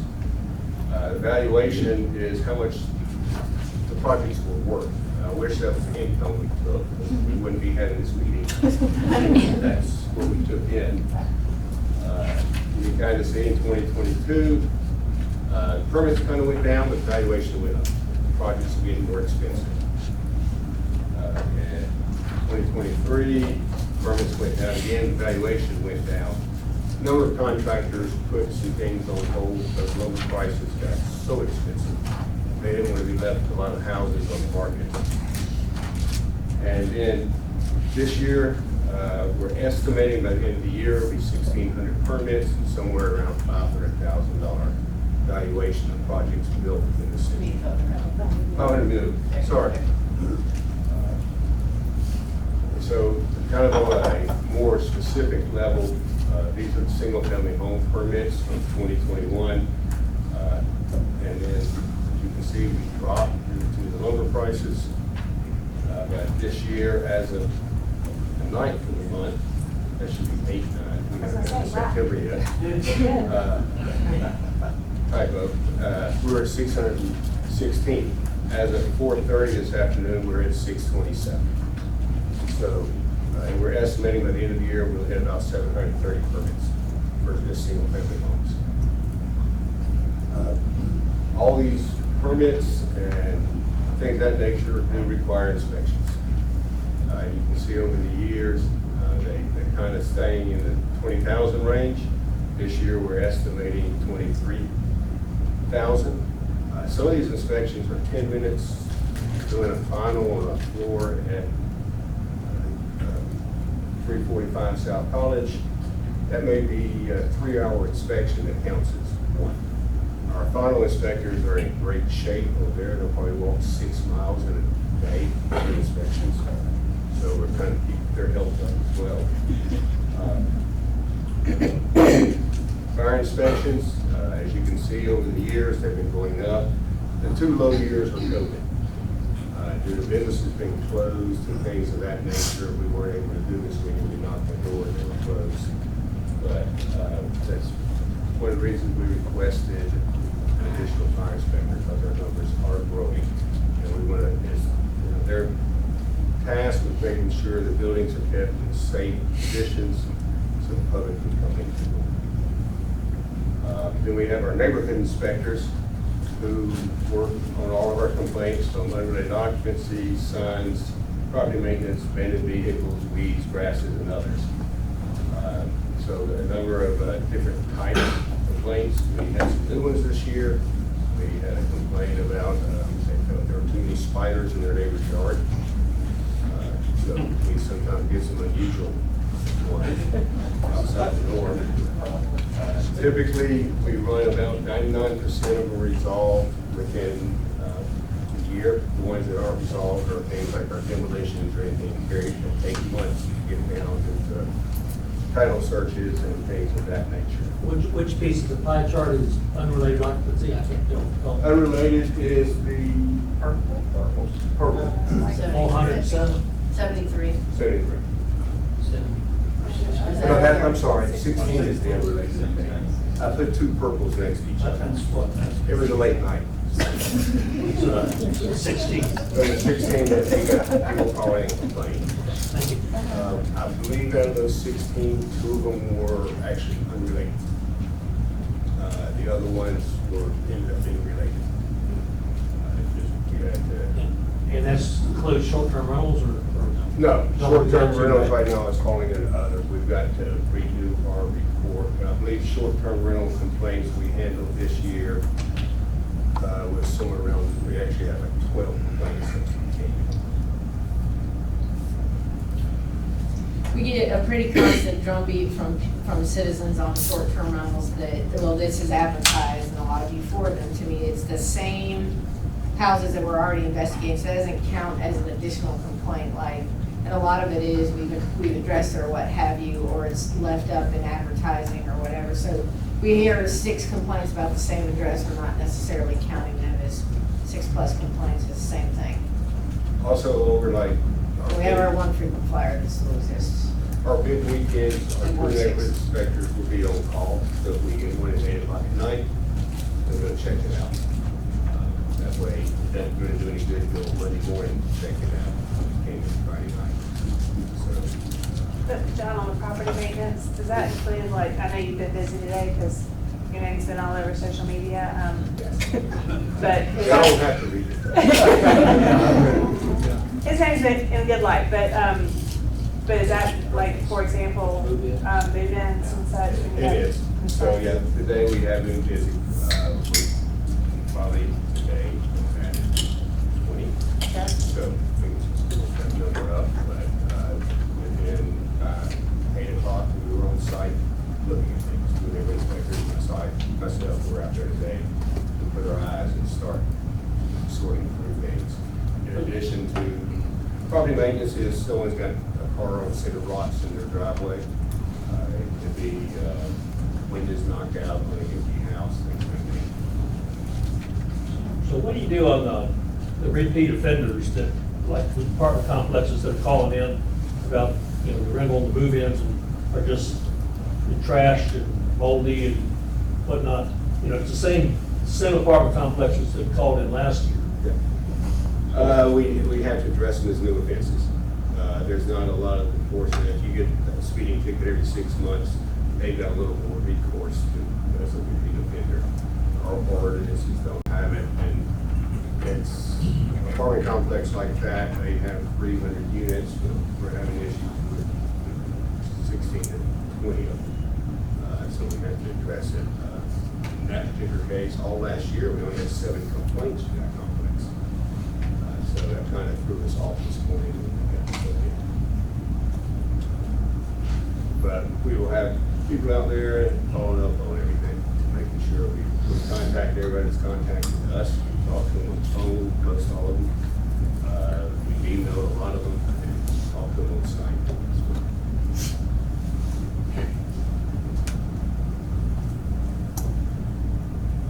So our neighborhood involvement, numbers kind of went up this year. FY '22, I think it went up so high, people came out of their houses and started seeing things that they hadn't seen in a year being locked up. So we're projecting like that this year. That's just 937 complaints. Each one of those complaints is anywhere from having contact, whoever complained or the property complained on it, it could be 3 to 5 times. So there's a lot of time spent communicating back with everybody, so everybody's aware. And then a lot of the steps we have to follow required. We have to put postings in the yard, certified mail. Sometimes we have to run ads. So we have to make sure we meet all the legal requirements. That's it. Any questions? Remind me how many inspectors you are in your department? We have 6 building inspectors. We have 2 neighborhood inspectors and currently 1 fire inspector right now. And 2 plan reviewers. 2 what? 2 plan reviewers. So, and we do have a chief building inspector who oversees the 6 that when people get sick or we get extremely busy one day, he goes out as well to fill in the gaps so our service doesn't fall. John's being shy. I saw his car at Auburn Bank very early this morning. He was out checking on something himself too. It's a very busy season for us. With the numbers though, it seems as if you're not staffed enough. I mean, We're always following the numbers and trying to predict. One of the bad things with us is we are reactionary to the market. COVID, someone could then turn around and say, well, you got too many people. But no, we trust me, I follow this closely, to keep Scott and Megan informed of where we are, to see where, trying to predict for the future. If you hire a new inspector, it may take them 7-8 months to really get them up to speed, so we don't want to fall too far behind. But it keeps them busy, real busy. Most of the guys, I think, are starting to wear running shoes again, due to the numbers. We just haven't been able to still toe yet, so we're doing that. John, did you say that we build about 700 single-family dwellings a year? Right now, we're going to be probably around 730. Next year will probably be the same. We have an anomaly coming up that due to one project we found, they'll probably build 100 in that one site. When we got those permits off at one time, we're not kind of figuring those into a steady trend because it is an anomaly. So probably 770 and things stay for 730, expecting the same next year. That project on Wire Road? That's the district. Oh, the district. Yeah. It's also the Tiger Shadow, I think. So, Thank you. thank you. All right, Mr. Walkie Cotton. Ready? Thank you. Well, we're gonna take it easy on him. This is the first one. It's a secret, yeah. All right. So we're going to get started. So it's kind of overview of fiscal year 25 for planning. Just kind of got some of the long range stuff, some of the daily planning stats. I got those kind of at the end. I think those are the things that everybody's interested in, how many lots, where, et cetera. Then just got some of the ambitions of the department, just kind of maximizing the AIGM, and then also long range planning. Got my time to make sure I go over. All right. So we got the ongoing projects I kind of inherited like once we showed up. So we had the comp plan 2030 and then also the future land use plan. And so comp plan 2030, we've had several public engagement sessions with that. I think we had 3 total. And so the reason we only had 3 was just because it's a minor update, not necessarily something where it's an entire rewrite where we had to go out and engage every corner of the community where, we've been on campus, churches, et cetera, just kind of really kind of beat the streets for it. This was just something where we had multiple people come out. I think we had several dozen people come out, kind of give their inputs, a lot of property owners in key areas of the city, kind of looking at different expansions, concerned about different road alignments, concerned about where growth was going. Some people actually incentivizing growth, in contrary to some places in the plan, and then also property owners expressing things where they wanted to see changes or where they wanted updates in certain places. So then that brings me to the future land use plan. I guess that's this right here. So this is the thing that there is a lot of questions about, the things that we get a lot of interest in. And so we had a lot of property owners show up, wanted to know, hey, well, what's my property gonna be? Like, can this change? I've approached a lot of things about this. I don't think this makes sense. We also have property owners who have, over several years, reached out to us and said, I would really like the opportunity to talk about this and change this. So those are some of the things that y'all gonna see just kind of in the future work session. And so just kind of, with this, is also doubles as our optimal boundaries for the green and everything. So decided I'd leave off a lot of the statistics associated with that. But these are some of the things that we've been working on, where we've had all the departments have contributed to the complex updates for the respective departments, and then we've also had a lot of strategic input about where we are going to make changes, and then et cetera. So that's a big part of the public engagement we've had so far. So that brings me to the Auburn Interactive Growth Model. So one of the big things that we want to do is kind of as a focus. I know like in the past, we've kind of used this for population. I think that's the thing that a lot of people are concerned about, just kind of from a hot topic standpoint. How many people are we going to have?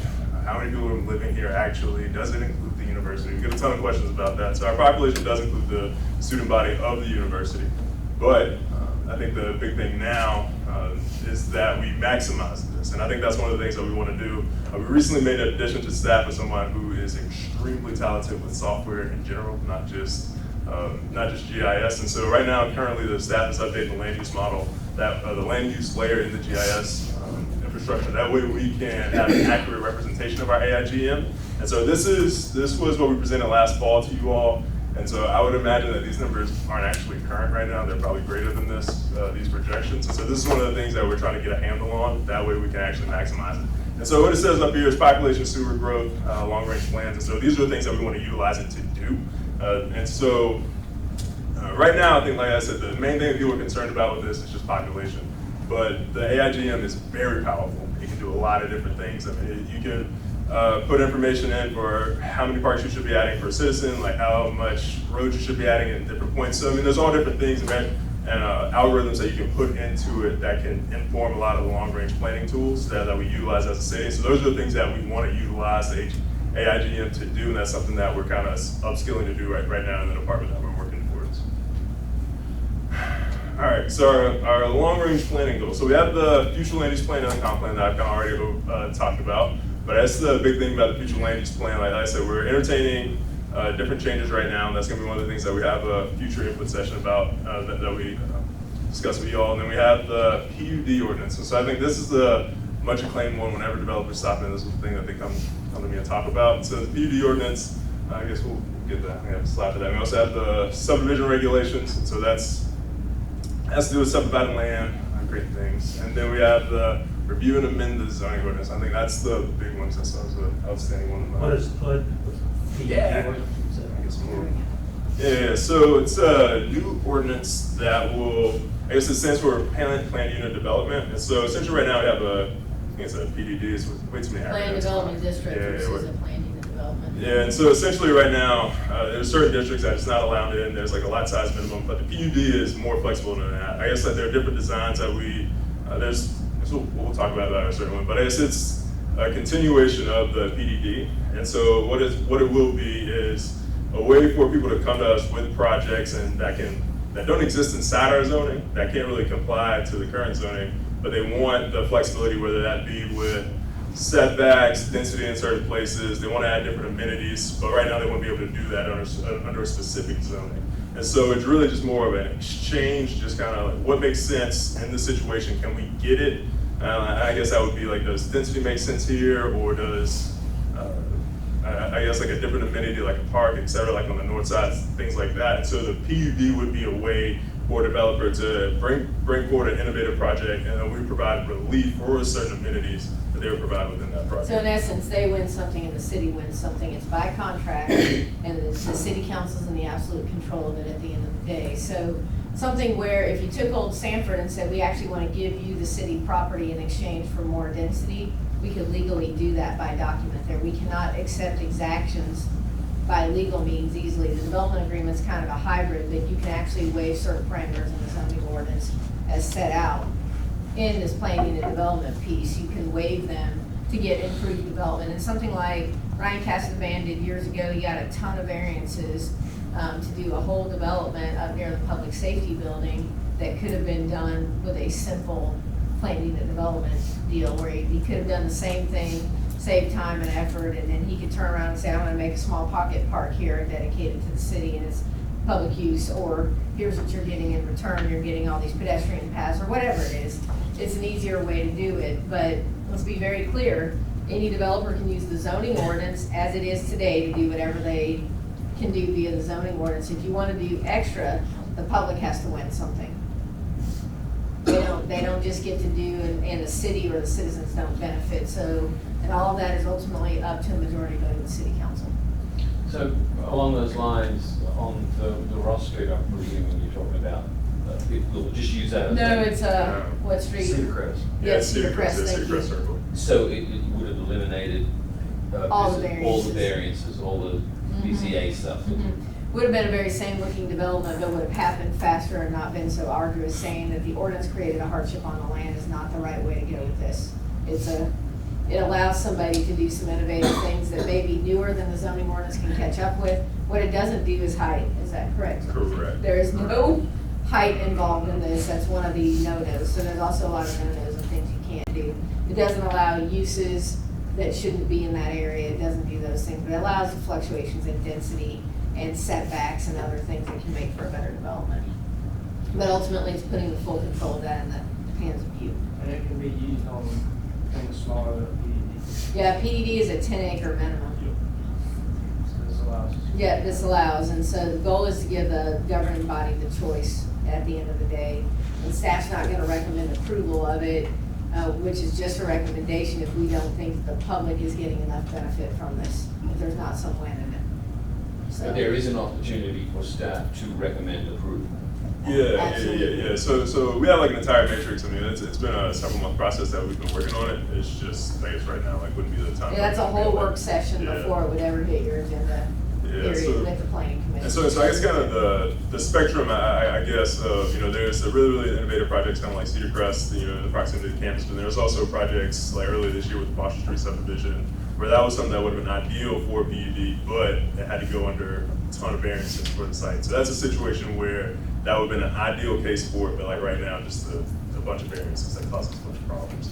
So that's just the PUD ordinance that we've been working on, we'll unveil shortly, and then we also have the subdivision regulations that we're gonna change. And so we just had several, so I guess we'll get to that at the end where we see the snapshot, but I mean, the majority thing that we do, a lot of subdivisions from preliminary plats, final plats, things down as small as like the admin plats kind of happen out in the PJ, then you have things also up to, in total, about several thousand, but then you also have the ones that are about 100, 200, those kind of routinely work their way through and people do it in phases. And so one of the things that we need to look at is clean up a lot of conflicts and then addressing some of the loopholes. A big thing with that right now is a lot of the flag lots that we're seeing kind of develop certain places, and also the big zoning ordinance review. And so there are a lot of ambitions that we have with the zoning ordinance, so once again, that's not a complete rewrite. I think one of the things that I got when I first was in town was these developers rolled up on me. I was like, you need to clean up the zoning ordinance. Welcome to town, you need to clean up the zoning ordinance. It's really terrible. And so that's one of the things I hear often. This is one of the things that I think the ambitions for our department is to address a lot of those loopholes, and that way we can achieve the aspirations that we have, because right now one of the things that we run into is that people have to build things that they don't necessarily like, that we necessarily don't want them to build, but the code says so, or like, we have things where they're in conflict of, this should be this way, but standard X says that can't happen. So we end up with standard X and they were trying to build this, and then it's like, oh, well, this is over here. And then so everybody ends up confused, and we end up having to utilize discretion to make some things happen. And that's one of the things that we want to address, and I think that's the purpose of the zoning ordinance review. So it's going to be pretty extensive, and that's one of the major outliers kind of in the budget of kind of bringing somebody on to kind of look at it, and that'll be a multi-year project that we kind of work our way through. Before you go, we just approved a few months ago $80,000 or $90,000 for a big review. Am I correct on that? For the plan unit development ordinance. That's what I thought. So the review is a different thing that was also. So it's cited. the first thing up there that we just expended money, voted to approve a review of, and it was for PUD. Right, we haven't gotten to the zoning ordinance contract, has not been before you yet. And the reason is due to the capacity of staff. There is no way that staff can undertake this without the help of consultants. It'll never get done. The volume of permitting, and he's probably about to get into that their processing doesn't enable us to do this. And this is a very normal way to do it. And I can also tell you, planners are hard to come by. We have vacancies and they're very hard, as engineers are and others right now, and these skilled services are very hard. So we have to also hire work done on things like this because they can't process our daily permits. They don't understand our ordinances. So you'll probably get into this, but it was not a complete review of the zoning ordinance. It was a review to add a tool to get that. It was only to add the plan unit development regulations, not everything else. Yep. Yep, so to answer your question, the PUD ordinance that we pay for, like with review and assist, that fits into the zoning ordinance. What we're gonna pay for as future is a comprehensive review of the entire zoning ordinance. And so one of the things about our zoning ordinance is that it's very sophisticated, very granular. I mean, it doesn't just talk about zoning. I mean, it talks about watershed, it talks about watershed buffers, it talks about cladding, corridors, all these different things, down to the fenestration, like we talked about at the other council meeting, of the arrangement of doors, windows, percentages, different heights for commercial, residential, and different corridors, where we want turn lanes, where all these things have to happen. A lot of those things are governed and start in the zoning ordinance. And then as you can imagine, a lot of those conflicts that exist are, well, the zoning and the subregs say one thing, and this is cool here, but then you flip back to like section A.2, section B of that conflicts with that. And so then it's about finding that's buried in minutia, that way we can get to what we want to. But we have not discussed that. We have not authorized money toward a No, so this is just like all things, anything over $30,000 is gonna come before you. But we have not done it yet. No, because it's in this budget. He's advocating. And it's actually in previous budget, we just didn't get to it. But again, once it's budgeted, even if you approve the budget, doesn't mean we can spend it if it's over 30,000 unless we bring it to you. So then just kind of on the staffing side, just kind of like Megan mentioned, we've had a lot of trouble just kind of with hiring. We've had, I think once so we'll have a new person start on the 26th. That'll be the first time we've been fully staffed since I've been here. And I think it's kind of been like that for kind of like a run of years, just kind of people coming in, dropping off, people leaving for different reasons. Just also just kind of their attention rate. And when I talk to my colleagues, this is pretty standard, just kind of in the industry, even people who work in the private sector, they have trouble hiring people, they have trouble keeping people. It's just kind of part of it in planning. But as you can see, no shortage of work. So we've had 541 lots recorded. And so I know there's a big number, about 7,400 lots approved in PDDs that are kind of floating out there. I think just kind of what would be more accurate to kind of focus on would be the 541 lots recorded. This was for fiscal year 22. And then we had 560 lots recorded for fiscal year 23. And so and I guess kind of the difference in that, the ones that are approved in the PDD are kind of the big broad numbers that you can kind of look at, like, hey, overall, like this may build out whenever, like they can come to us with preliminary final plats and get these platted, and then they can develop on those. These are numbers that people came to us, they are approved plans for this, and someone can go put a permit and build a house, and now they're dealing with John and not dealing with us. And so these are much more immediate than the big number of the 7,400 that is floating out there in PDDs. And so yeah, I guess kind of everyone else has. The lots are not, those are, unlike a permit for a single family home, these could range in a couple hundred acres to down to a quarter acre. Yeah. And so we have, I guess kind of, you have some of the larger lot developments kind of coming on, but then you also have, like we talked about, I mean, even down to like 1/10 of an acre, like some of those lot sizes. So there's an entire spectrum of them. You can see they're all over town too. Yeah. And so I don't have fancy pictures of my staff, like changing out like pipes, doing all this stuff. All the things, we just kind of hang out, a bunch of books, bunch of paper, bunch of binders, not very interesting. So with that, if y'all have any questions for us or for me, I can answer. Excellent, thank you. Awesome. Thank you, guys. All right. Engineering services.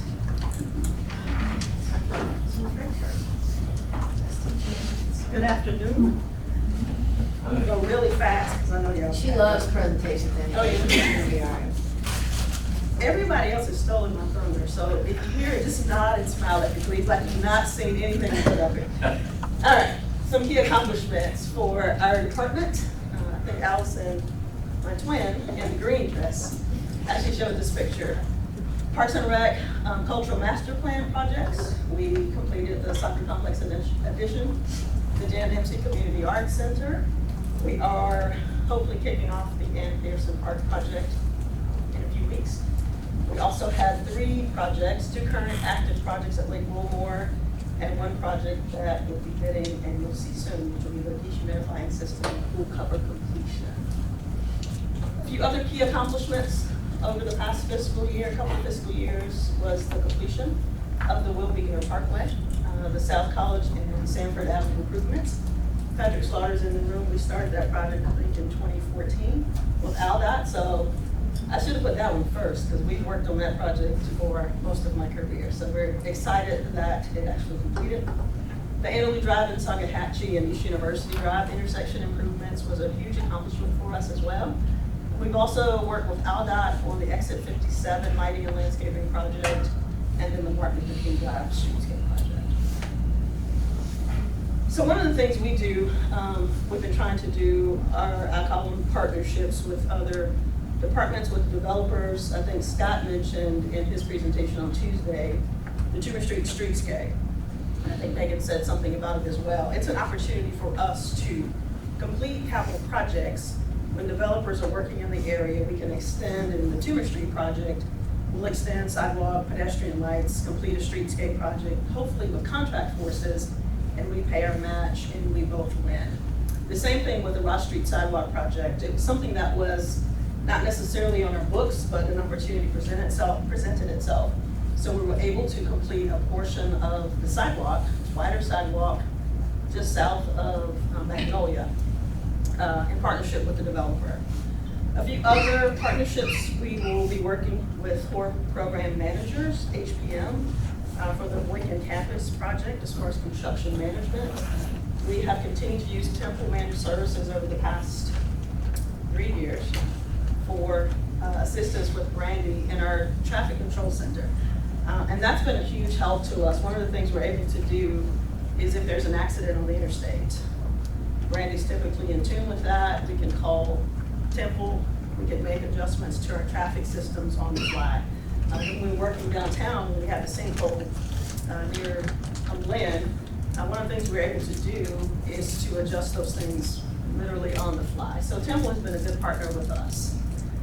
We work with AlDOT on several things. The Ship Jordan Parkway near Ware Drive, widening that roadway. We have been trying for years to get that done through AlDOT. So we applied for an A-Trip 2 grant, and AlDOT, we kind of, as Megan likes to say, Jedi mind trick them. They actually paid for all of it, but we got a widening that we had been working on for some time. We deal with AlDOT on development issues as well as speed studies. We've been working with Lee County on improvements to Beehive Road. You saw a contract for that recently. We work with Auburn University, City of Opelika, like on a project like the airport runway safety expansion project. And then interdepartmental, most of the department heads have mentioned projects. Allison Hall mentioned some projects, Dan mentioned some things, Eric. Pretty much we get to work with every department in the city. It's always exciting, it's usually a little bit fun, sometimes it's a little bit, it's different. But I think several years ago, we tried to do more interdepartmental collaboration so that it's not just an engineering focused project. And I think the Gay Street parking lot next door was one of the very first ones we did. We ended up with some brick pavers, some bioretention areas. Those things aren't common to engineering, but I remember Dan fighting very hard for some green infrastructure before we really knew what green infrastructure was. And so we're very blessed in that we get to work with a whole lot of folks. Just a few numbers for you. We manage a lot of contracts. Primarily, we manage capital projects. So we've got about $70 million actively in construction contracts, about $6 million in professional services agreements. Eric mentioned Eric mentioned new water lines and sewer lines that they are now maintaining. Those assets are actually inspected by the engineering services inspectors. We inspect every water line, every sewer line, we test it. For water, we have to make sure it meets drinking water standards. For our sanitary sewer lines, we do manual testing. We check for infiltration, and we test manholes. But as you can see, I think it's actually on the next slide. I'll show you the increase in our assets over the past few years. Our DRT cases is something that has been fairly constantly rising over the past few years.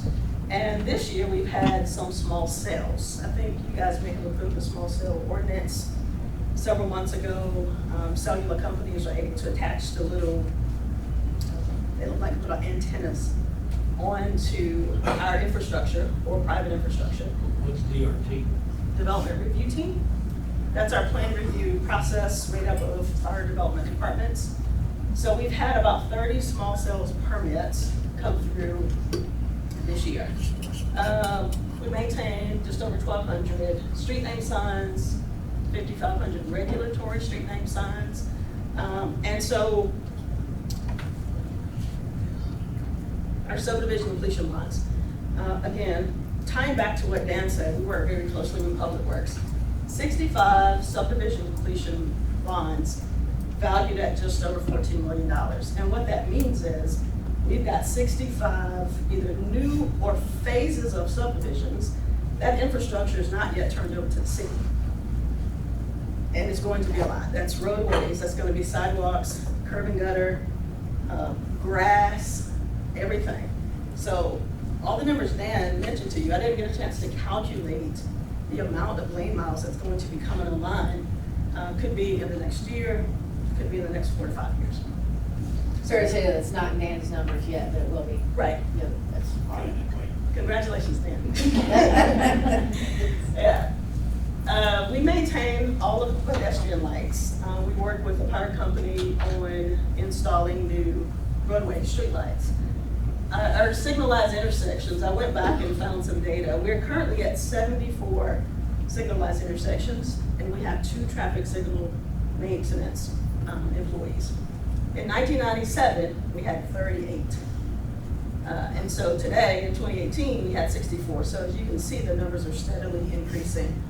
We'll install a new signal at Duval and South College Street in fiscal 25. So as you can see, our traffic infrastructure, has increased as well. So back to the water line and sewer line, we had just over 29,000 feet of water lines tested, inspected, and accepted in 2023. And so that equates to, which is different than 2019, we were at just 18,000 feet. So again, that's any new subdivision or private development that is installing public infrastructure that the city then has to take on, and Eric, in this case, gets to maintain this much new infrastructure. And we do assets every year.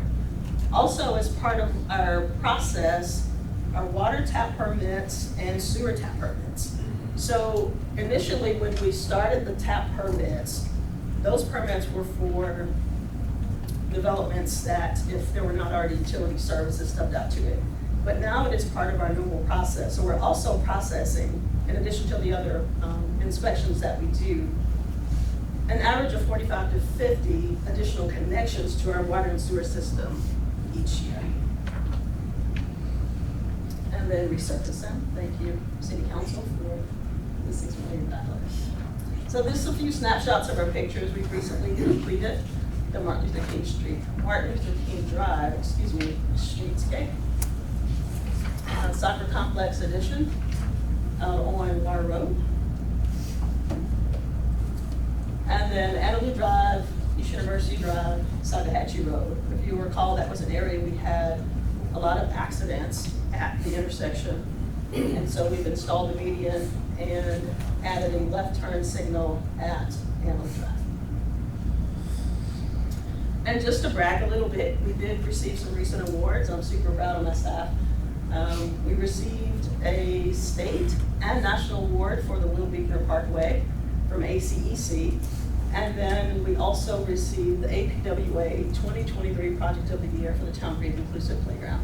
And Patrick was actually with me this summer at the conference where we received this trophy. So very proud of the work that we did. So what's next? Of course, that's a picture of Pearson Park. Over fiscal 25, we'll continue to monitor our traffic control systems, traffic management. We'll continue to do infrastructure inspections on our private and public projects, and we'll continue to look at innovative ways to deliver all of the projects that are identified in our CIP, as well as looking forward for things that we need to be aware of and make changes. Questions? Allison? Are there any updates to like our master street plan that will be forthcoming, or any updates to say, like classification of roads? Obviously, you know what I'm asking, but The major like, street plan, there's no plan to update. There's no plan to update the major street plan. We typically look at it, and I say look at it, just kind of give it a look over when we evaluate our design biannually, but we don't have any changes proposed right now. and then this is a broad question for Megan maybe, is when, like, and it your presentation made me think of this, like when we approve a lot or we approve a subdivision or if we annex, I mean, when that comes online, is there a way that we can assign an estimated value of the impact to city services that we can, like, so that we can understand what that impact is to, like, throughout the system? Like, Well, one of our challenges, one is, we're not talking about impact fees, correct? That's not what you're asking. No. Let's be very clear. Not talking about impact fees, Cynthia, all right. At the end of the day, yes, we can, but one of those challenges is to get down to like, the lot size matters and what that, costs. Like a 3-acre lot has less impact on us than a 1/8 acre lot because there are then, so many of them. So we can break down in many different ways, but it's really hard for us to tell you back to parks and so on. That is dangerously close to at least estimating what an impact fee would be. But, we can say, we can start telling you, and this is something the greater staff is working on, is kind of in chunks what this causes. Like Katrina can tell you how many additional households are ultimately gonna cause us to have to get additional equipment and all of the things that she does. Like we can start breaking it down that way. What does that mean for fire stations and so on? But in the cumulative effect, it's pretty hard for us to just unilaterally say and feel that it's accurate. But I get where you're going, is where is that on our services and so on, and what's the impact to our employees. And you'll see, like I said, like Wilmore's costing us several $1 million a year just to operate, let alone the debt service. And so those things all start building. All right, thank you. Thank you. All right, Mr. Davis. A little bit while I was walking up, we're wrapping up development services in just a minute, and we'll run into public safety. But if we do not have time when the 6 o'clock hour arrives, we will punt our whole discussion about rates for solid waste to our boards and commissions. I mean, not our boards and commissions, our outside agencies plan meeting. So we'll make sure we get these done and we will not go past 6 o'clock. So. Mr. Davis. Good evening, Council. Community Service Department has a number of functions, but I think one of the nicer things we do is we create opportunities for home ownership through our affordable housing program. We continue to invest in rehabilitating existing homes for those in our community that need assistance. We serve those in need of essential services, whether it's child care, whether it's youth programming, individuals that are families at risk of homelessness. We work very closely with Philip and Economic Development on some activities that support job creation through our Section 108 loan program. And we have the opportunity to manage what I think is just a wonderful asset, and that's the Working Community Center. Some of our FY25 initiatives, we're going to continue to work at trying to build affordable housing through our partnership with the North Auburn Housing Development Corporation. Of course, it's getting a lot more challenging because we have very difficult times trying to find available property to build a house on in today's market. So that's still a challenge for us, just finding available property. We are collaborating with the City of Auburn Information Technology Department this year to provide public wireless at Sam Harris Park. If on any given day, if you drive up to Boykin, you'll see people parked in cars, or they're standing outside the building accessing our public Wi-Fi. So we're hoping that by adding another location in the northwest part of the city, that gives us an opportunity for more people to take advantage of public wireless. We're going to continue to work with the Auburn University Healthcare and Education Clinic at Boykin, which is another great asset that we have. I doubt very many communities have anything like we have with the healthcare clinic. So we've been working with them closely this year. We're going to commit even more next year to working with them on ways how we can make sure that the community knows the clinic is there. They have opened the pharmacy within the last year, and so it is now available. It's a great asset. We're beginning to see the numbers pick up. We just need to do more to make sure the community knows that great access the city has. And we'll continue to work with Auburn Housing Authority on the food pantry. It has been a great addition to the Working Community Center. Food insecurity is still a problem. It's still a problem in our community. And you will see later just the sheer number of people that now utilize it. I think we had a good year last year. We was able to finally complete the Tucker Heights subdivision, built the last 4 houses. Of course, they were all occupied before the homes were actually completed. Families are happy. We've had a chance to follow up with all of them. They're very comfortable in their new homes, very happy with their new homes. We're going to continue to partner again, like I said, with the Auburn Housing Authority on the food pantry. We've seen the number of people jump daily from 30 some 2 years ago to averaging between 65 and 75 now. So there are a lot of people that come through that food pantry twice a week. We are working with the OLLI, with the university. We worked with them this past year to provide some programming for our seniors. We have a senior center at Boykin. OLLI was willing to step in, provide a lot of their programming on site at Boykin. So our seniors could actually participate in a lot of their programming. They were already offering it, so it was able to get them to have more of their programming there. And so our seniors could walk over to the senior center, participate in lectures, participate in some of their movement classes, take advantage of a lot of programming they had without the city having to provide those additional services, or they have been able to help provide. We continue to implement our annual action plan, which will guide us through the year, and what we do with the funding that we receive from HUD. We get a lot of community input in the formation of that action plan every year, and we have a great staff that makes sure we implement it and spend those funds in a timely fashion. But if you look at this year compared to last year, you see we continue to rehab houses, utilize the CDBG fund. We don't do it actually as a city. We work through our partners. The Presbyterian Community Ministry we've been working with them now for many years.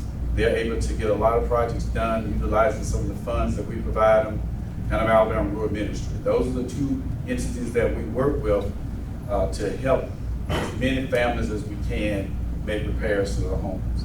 And of course, I just mentioned we was able to increase the number of new affordable houses this past year over what we had the previous year. We have a lot of youth participating in programs that are helped supported by CDBG funds. We work really closely with Park and Rec on the voucher program, which has really always been a good program for the city. It allows young people in our community that can't afford to pay registration fees. We're able to provide that utilizing CDBG dollars. And so we're able to help a lot of young people participate in an array of parks and recreation programs. And then all the other dollars that we spend through the other agencies supporting youth. You see those numbers have continued to increase. Individuals at risk of becoming homeless, and we said at risk when we're talking about providing assistance for people that need rental assistance or folks that need utility assistance. If we can keep people in their homes, that the lights don't get shut off, and all of a sudden now they got to find some housing. If we can help folks at that point, then we keep people out of the state of homelessness. So we see this as also a prevention by being able to provide rental utility, those type of assistance to the community, and continue to go up. Seniors continue to get a lot of service through agencies that we support with CDBG funds, whether it's the food bank, who provides boxes for seniors weekly through the senior center. We continue to do that, and we see those numbers increase. When I said pounds of food distributed monthly, we count it monthly, but you're looking at what the annual numbers look like in terms of the amount of food that's distributed out of the Boykin Food Pantry. It's a lot of food. We use our CDBG dollars to help purchase that food for the East Alabama Food Bank. We don't have to operate the food pantry. It's operated by the Auburn Housing Authority, a nonprofit. And we've got a veggie trails at Boykin that we're very proud of.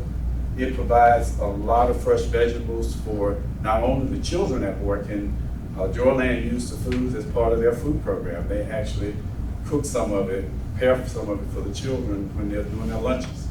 The other departments there, other agencies there utilize it, seniors utilize it.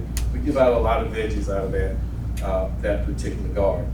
But perhaps more important than anything, it allows the children who are at Boykin, and on a given day, there'll be 600 people come through Boykin. It is a very active campus. I don't think a lot of people realize the flow of folks that come through it. We have a lot of people coming through Boykin, whether it's children, parents, folks coming to the fitness center, seniors, folks coming to see us. There are a lot of people that come through Boykin.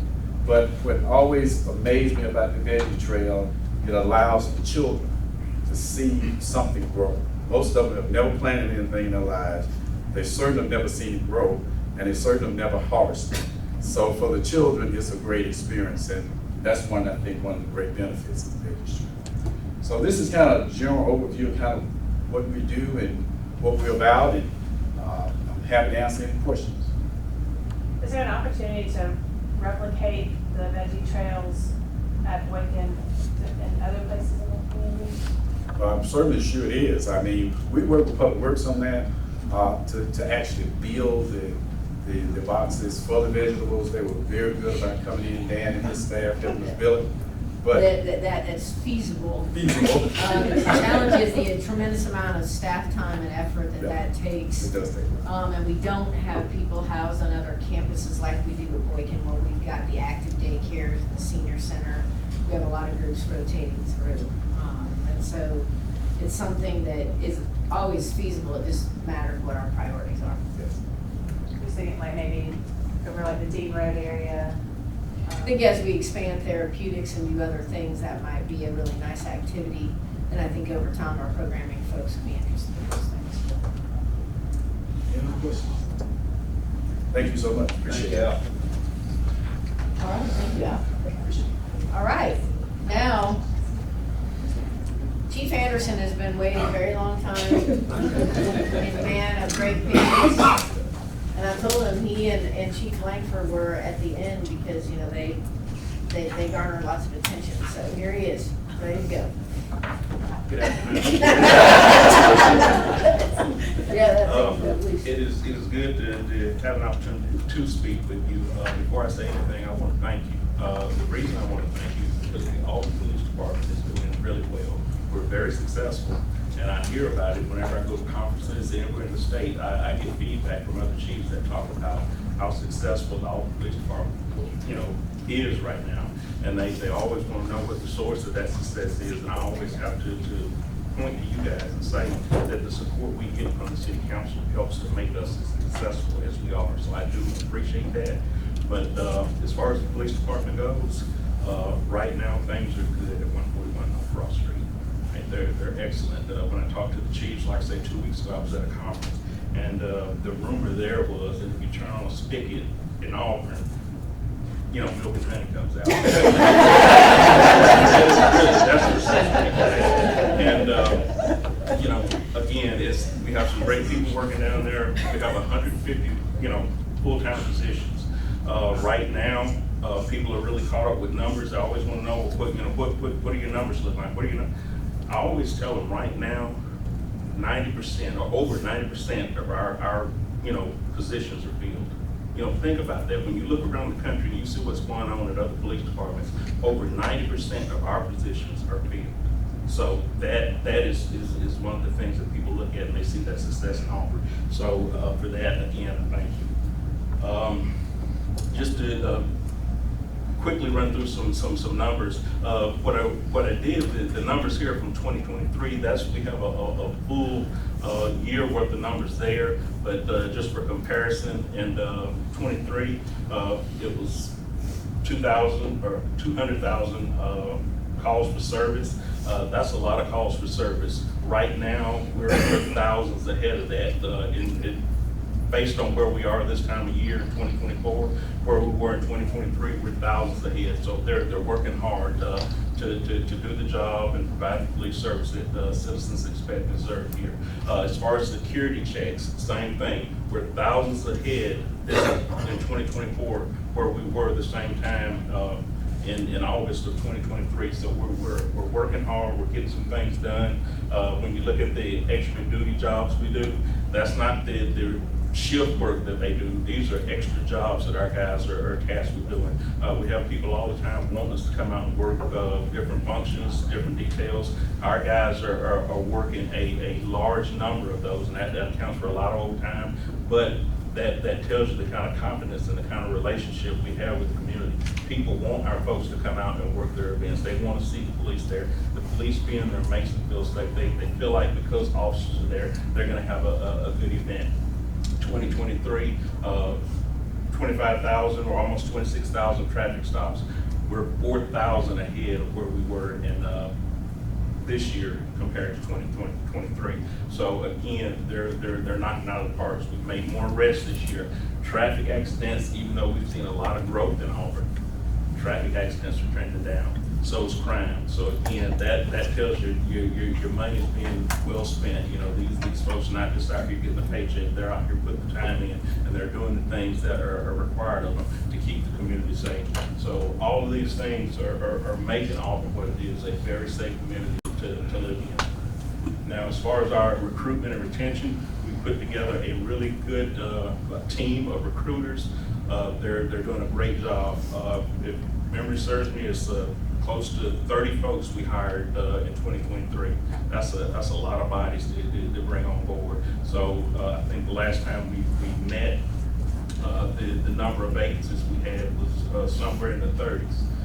We beat that down. We're down now. We just lost a couple people recently. We only have 12 openings.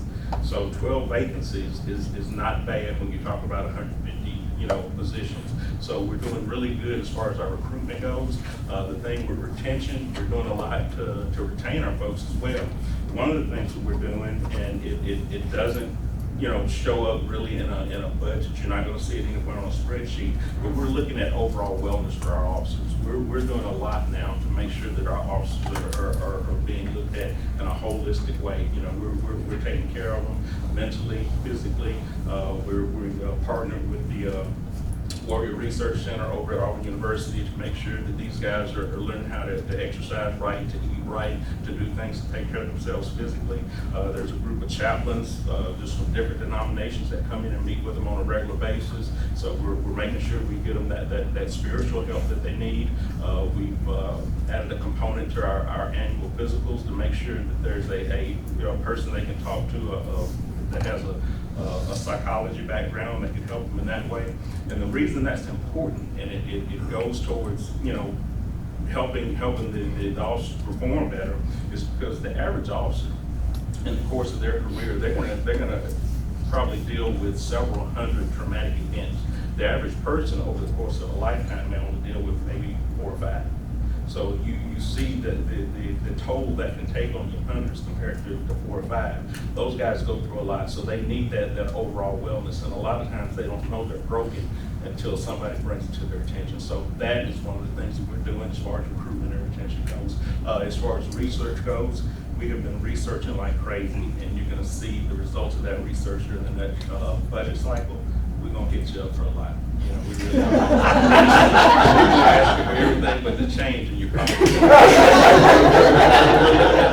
And the reason that the technology that we're looking at is important is because it kind of levels the playing field a little bit. Even though we're not going to have a bunch of officers to put out on the street, the technology will give us the ability to have eyes and ears just about everywhere. Anywhere we can put a camera, anywhere we can put, the technology that we're investing in, it's going to give us the ability to be there. Just like with the drone we purchased, put that thing in the air and fly it around, we're there. Within a matter of minutes, we're there. So the technology also gives us the ability to be able to combat something. Years ago, when I first got into law enforcement, there's a thing that's called linkage blindness, where agencies were not able to communicate with one another, didn't do an effective job of communicating with one another. The technology we're looking at nowadays, it gets away from all that, and it gives us that ability to be able to communicate and share information and knowledge almost instantly. As far as our training goes, training is one of our key goals. We want to be well trained, and we want to train. We hosted just this year at the main facility, I think 19 trainings, and that's for people outside of our organization. That's people coming from other agencies, other communities coming here to get trained. At our range, we did a number of trainings. We have the FBI, DEA, TSA, other people coming to our range using that facility for training. So we're still trying to lay that foundation to be a potential training hub one day, and eventually get this community a police academy. So community outreach, we're still doing great things there as far as National Night Out, Esperanza House, other things that we're doing. We're teaching praise to as many different places as we can. That's the new version of the Run, Hide, Fight they used to teach long time ago. We do RAD training. We're getting people certified in all of these things so that they can teach them. And we even have several people that are staples up at the Northwest, or Northeast, Academy, and go up and teach there on the regulars. As far as our relationship with Auburn University, we just celebrated last month the 20-year anniversary of that merger. So that is a milestone. That relationship right now is better than it's ever been before. Dr. Stewart's done a great job. We talk almost on a daily basis about what we can do to help one another. They share their technology and resources with us. We do the same thing with them. So that is really looking up. And we like I say, do a lot of things over there still with Camp War Eagle and other events that they host that we can go over and make an impact in. The NIDA system is something, a big investment from last year. It just got online this year, and we've done some really tremendous things with it. We've worked cases and made connections through this ballistic system that have helped solve cases as far away as California. So what this does is it gives us the ability, because gun violence has turned into a big thing now, it gives us the ability to be able to almost fingerprint ballistic shell casings and anything pertaining to firearms and make connections to other places that have entered their evidence into this system. So this is the kind of technology we're wanting to continue to invest in. It helps us to solve cases, and you can't really put a monetary amount on these kind of investments when you're talking about solving assaults and murders and that kind of stuff. So this is the kind of stuff we're wanting to invest in. This is the kind of things that we're wanting to bring to the table. And these are the things that you guys have approved us to get and implement here. And it's making a huge difference. So thank you for that. That is basically all I got. I didn't want to go over, I didn't want to talk long, but what I do want to do is any questions that you have, I want to be able to answer those for you, and that way I'm talking about what you're interested in. I'm in the relationship on the school resource officers. I know they're carrying some of that cost, and I think there's transferred some of that to school board. Is that right, or do you remember we're fully staffed on those officers? We're definitely fully staffed as far as our SROs goes. There's an SRO in at least one in every school. I think the high school has several. The junior high has a couple. We even have a couple of K-9s in the schools. And I want to say, and Will help me on this, the first year we absorbed the cost. The second year they paid for half, and it was.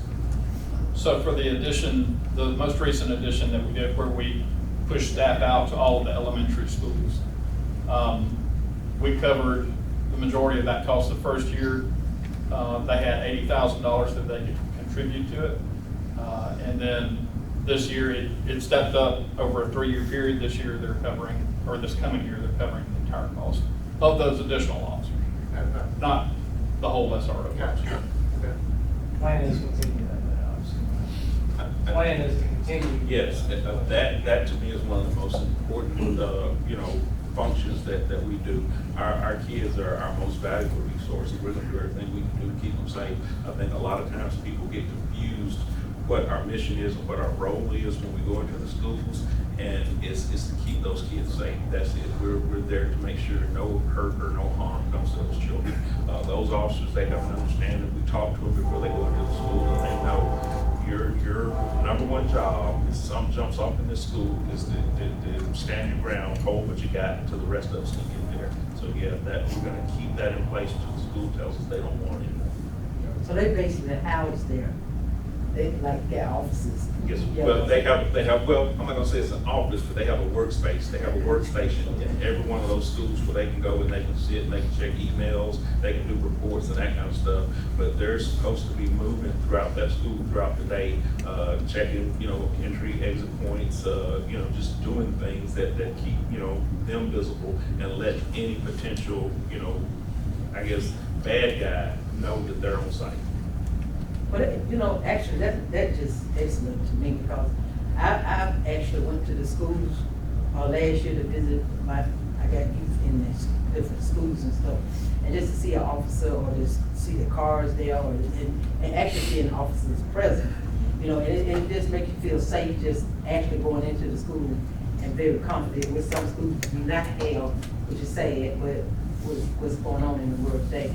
But I think that's an excellent resource. It is. Well, we were the first you know, community in the state of Alabama to put an SRO in every school. You know, other people have tried to catch up and model that. But we were the first ones to do it, and it really is, you know, paying off for us because, again, it's another source of community outreach. Those officers know these kids. During the summer, what we do is we have those SRO officers go around and work throughout the community.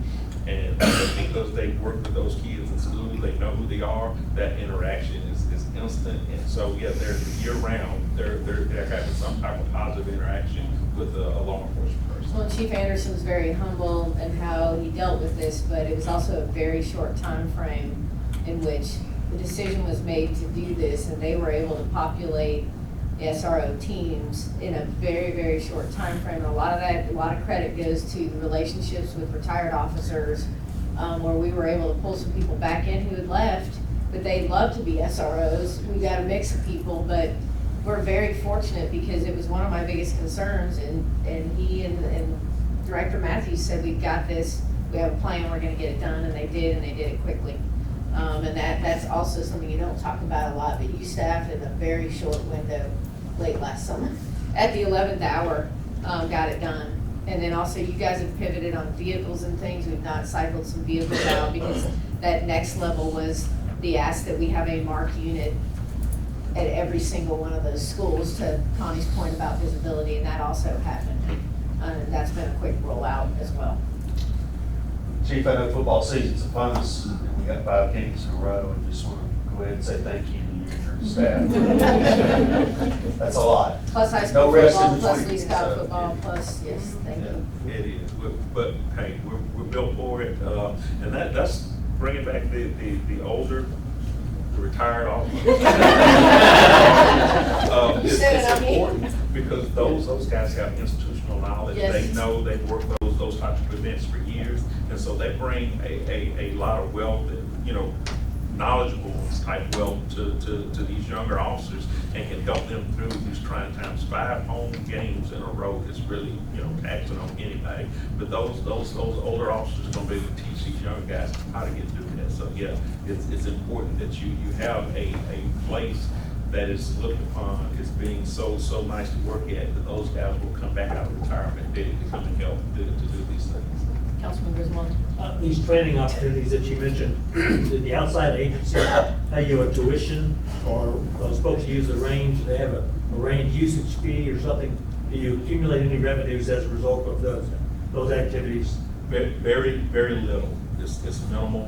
The reason we're doing that is because we want to establish ourselves first. We're not doing it right now to make a profit. We're doing it to establish ourselves as a training hub. We want people to recognize, you know, hey, you can go to Auburn, you can get some great training, and right now it's free, but once we get to a point that we feel like, hey, we're polished enough, we're you know, offering such a you know, pristine product to folks coming to get our services, then we'll probably start to charge a little bit.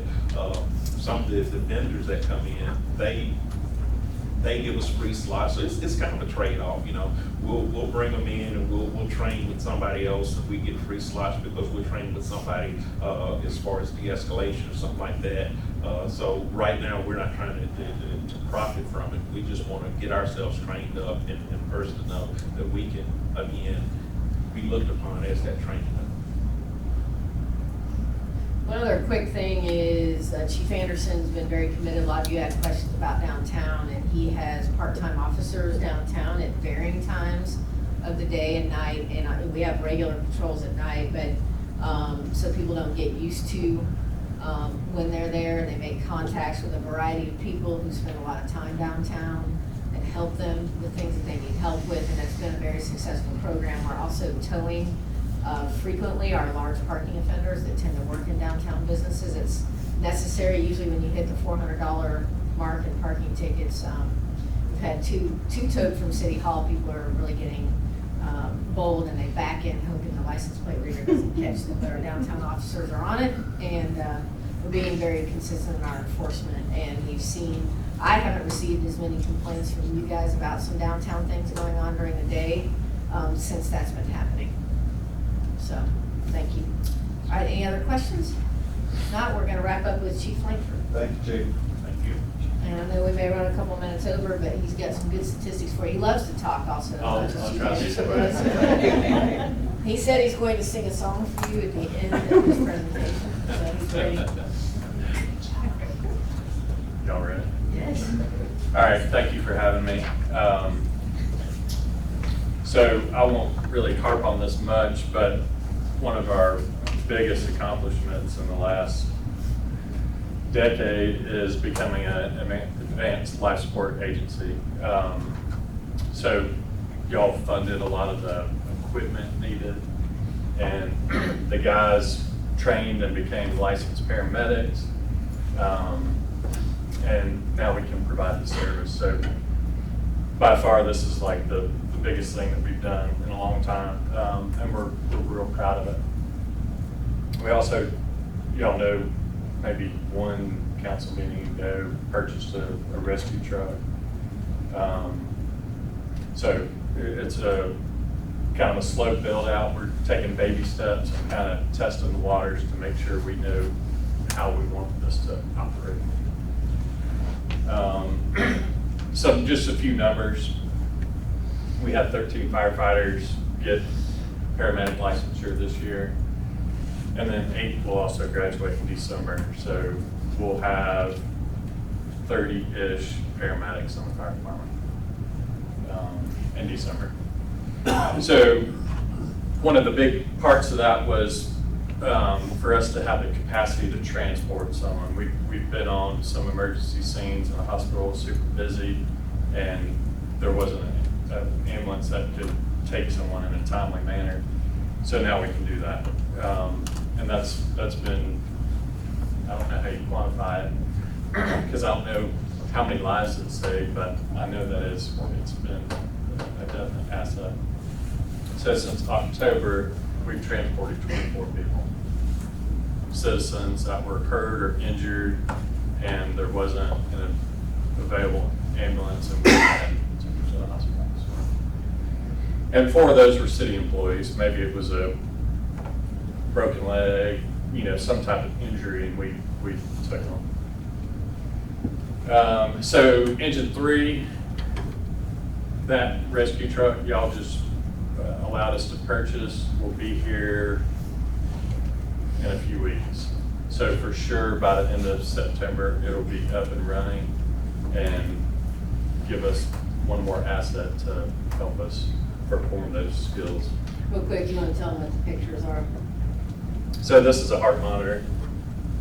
The paramedics can look at someone's heart. They're having chest pains, and we hook them up. They can see what their heart's doing, give them the drugs, the medicines to help them get through that event until they get to the hospital. So that's $50,000. And then this is a Lucas chest compression device. That plunger goes down and does CPR mechanically. So that helps out the guys. If you've ever done CPR, it's very tiring, and that does it better than we can do it.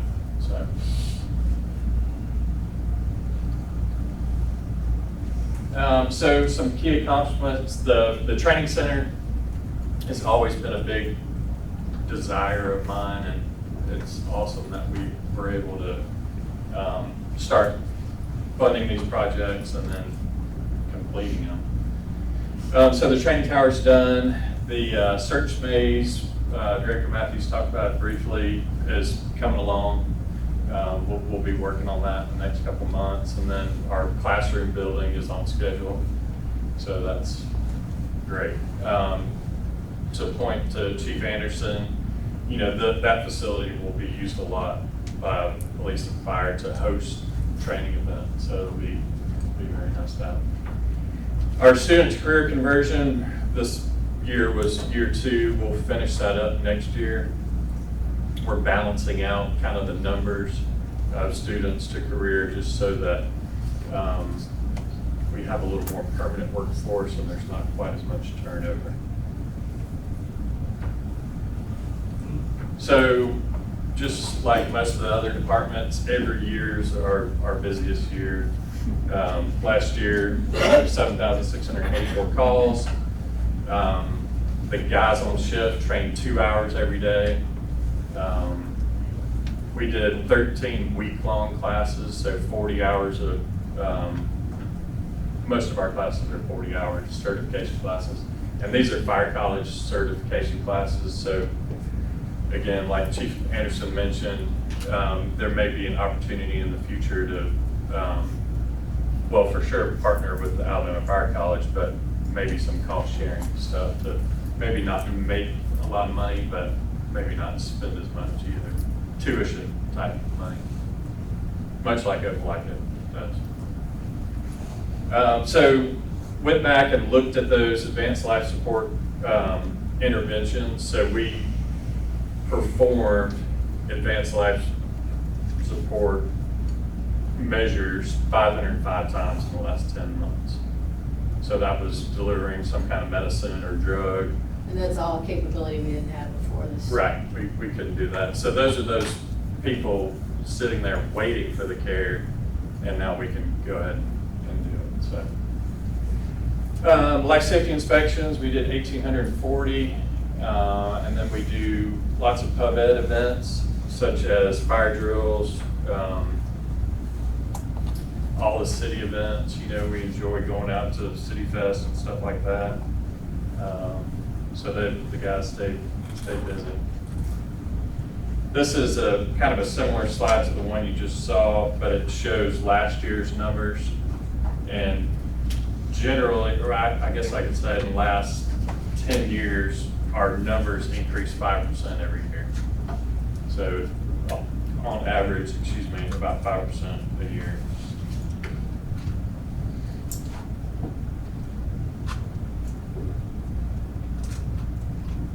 This is just further broken down a little bit. In particular, our fires, you see we don't have a ton of building fires, but we do lots of other stuff. EMS calls, you can note 4617 of the 7,600. So it's about 70% of the calls are medical calls, and that's true nationwide. Fire departments respond to about that many, percentage-wise. Any questions? Questions for Chief Langford? John, thank you for your hard work, man. 4 minutes late. Thank you. You're good. Thank you, Chief. All right, so we will punt the solid waste rate study to your meeting a week from today in this room at 3 o'clock. I'll remind you that was only scheduled for 2 hours, not 3 hours. We'll cover outside agency stuff first. I'll be giving you some outside agency information likely that will probably not arrive in your council packets tomorrow, but be handed to you at your meeting on Tuesday. Draft agendas just went out and emailed to you because we did not have a packet meeting. Feel free to call, text, or whatever if you want to run down the agenda one-on-one. Happy to do that. And so our agenda was more robust and keeps getting reduced. Things kind of come on and fall off, but you have a lot of alcohol beverage licenses. That's a big mainstay. And then we have a variety of development projects, annexations, and other things coming.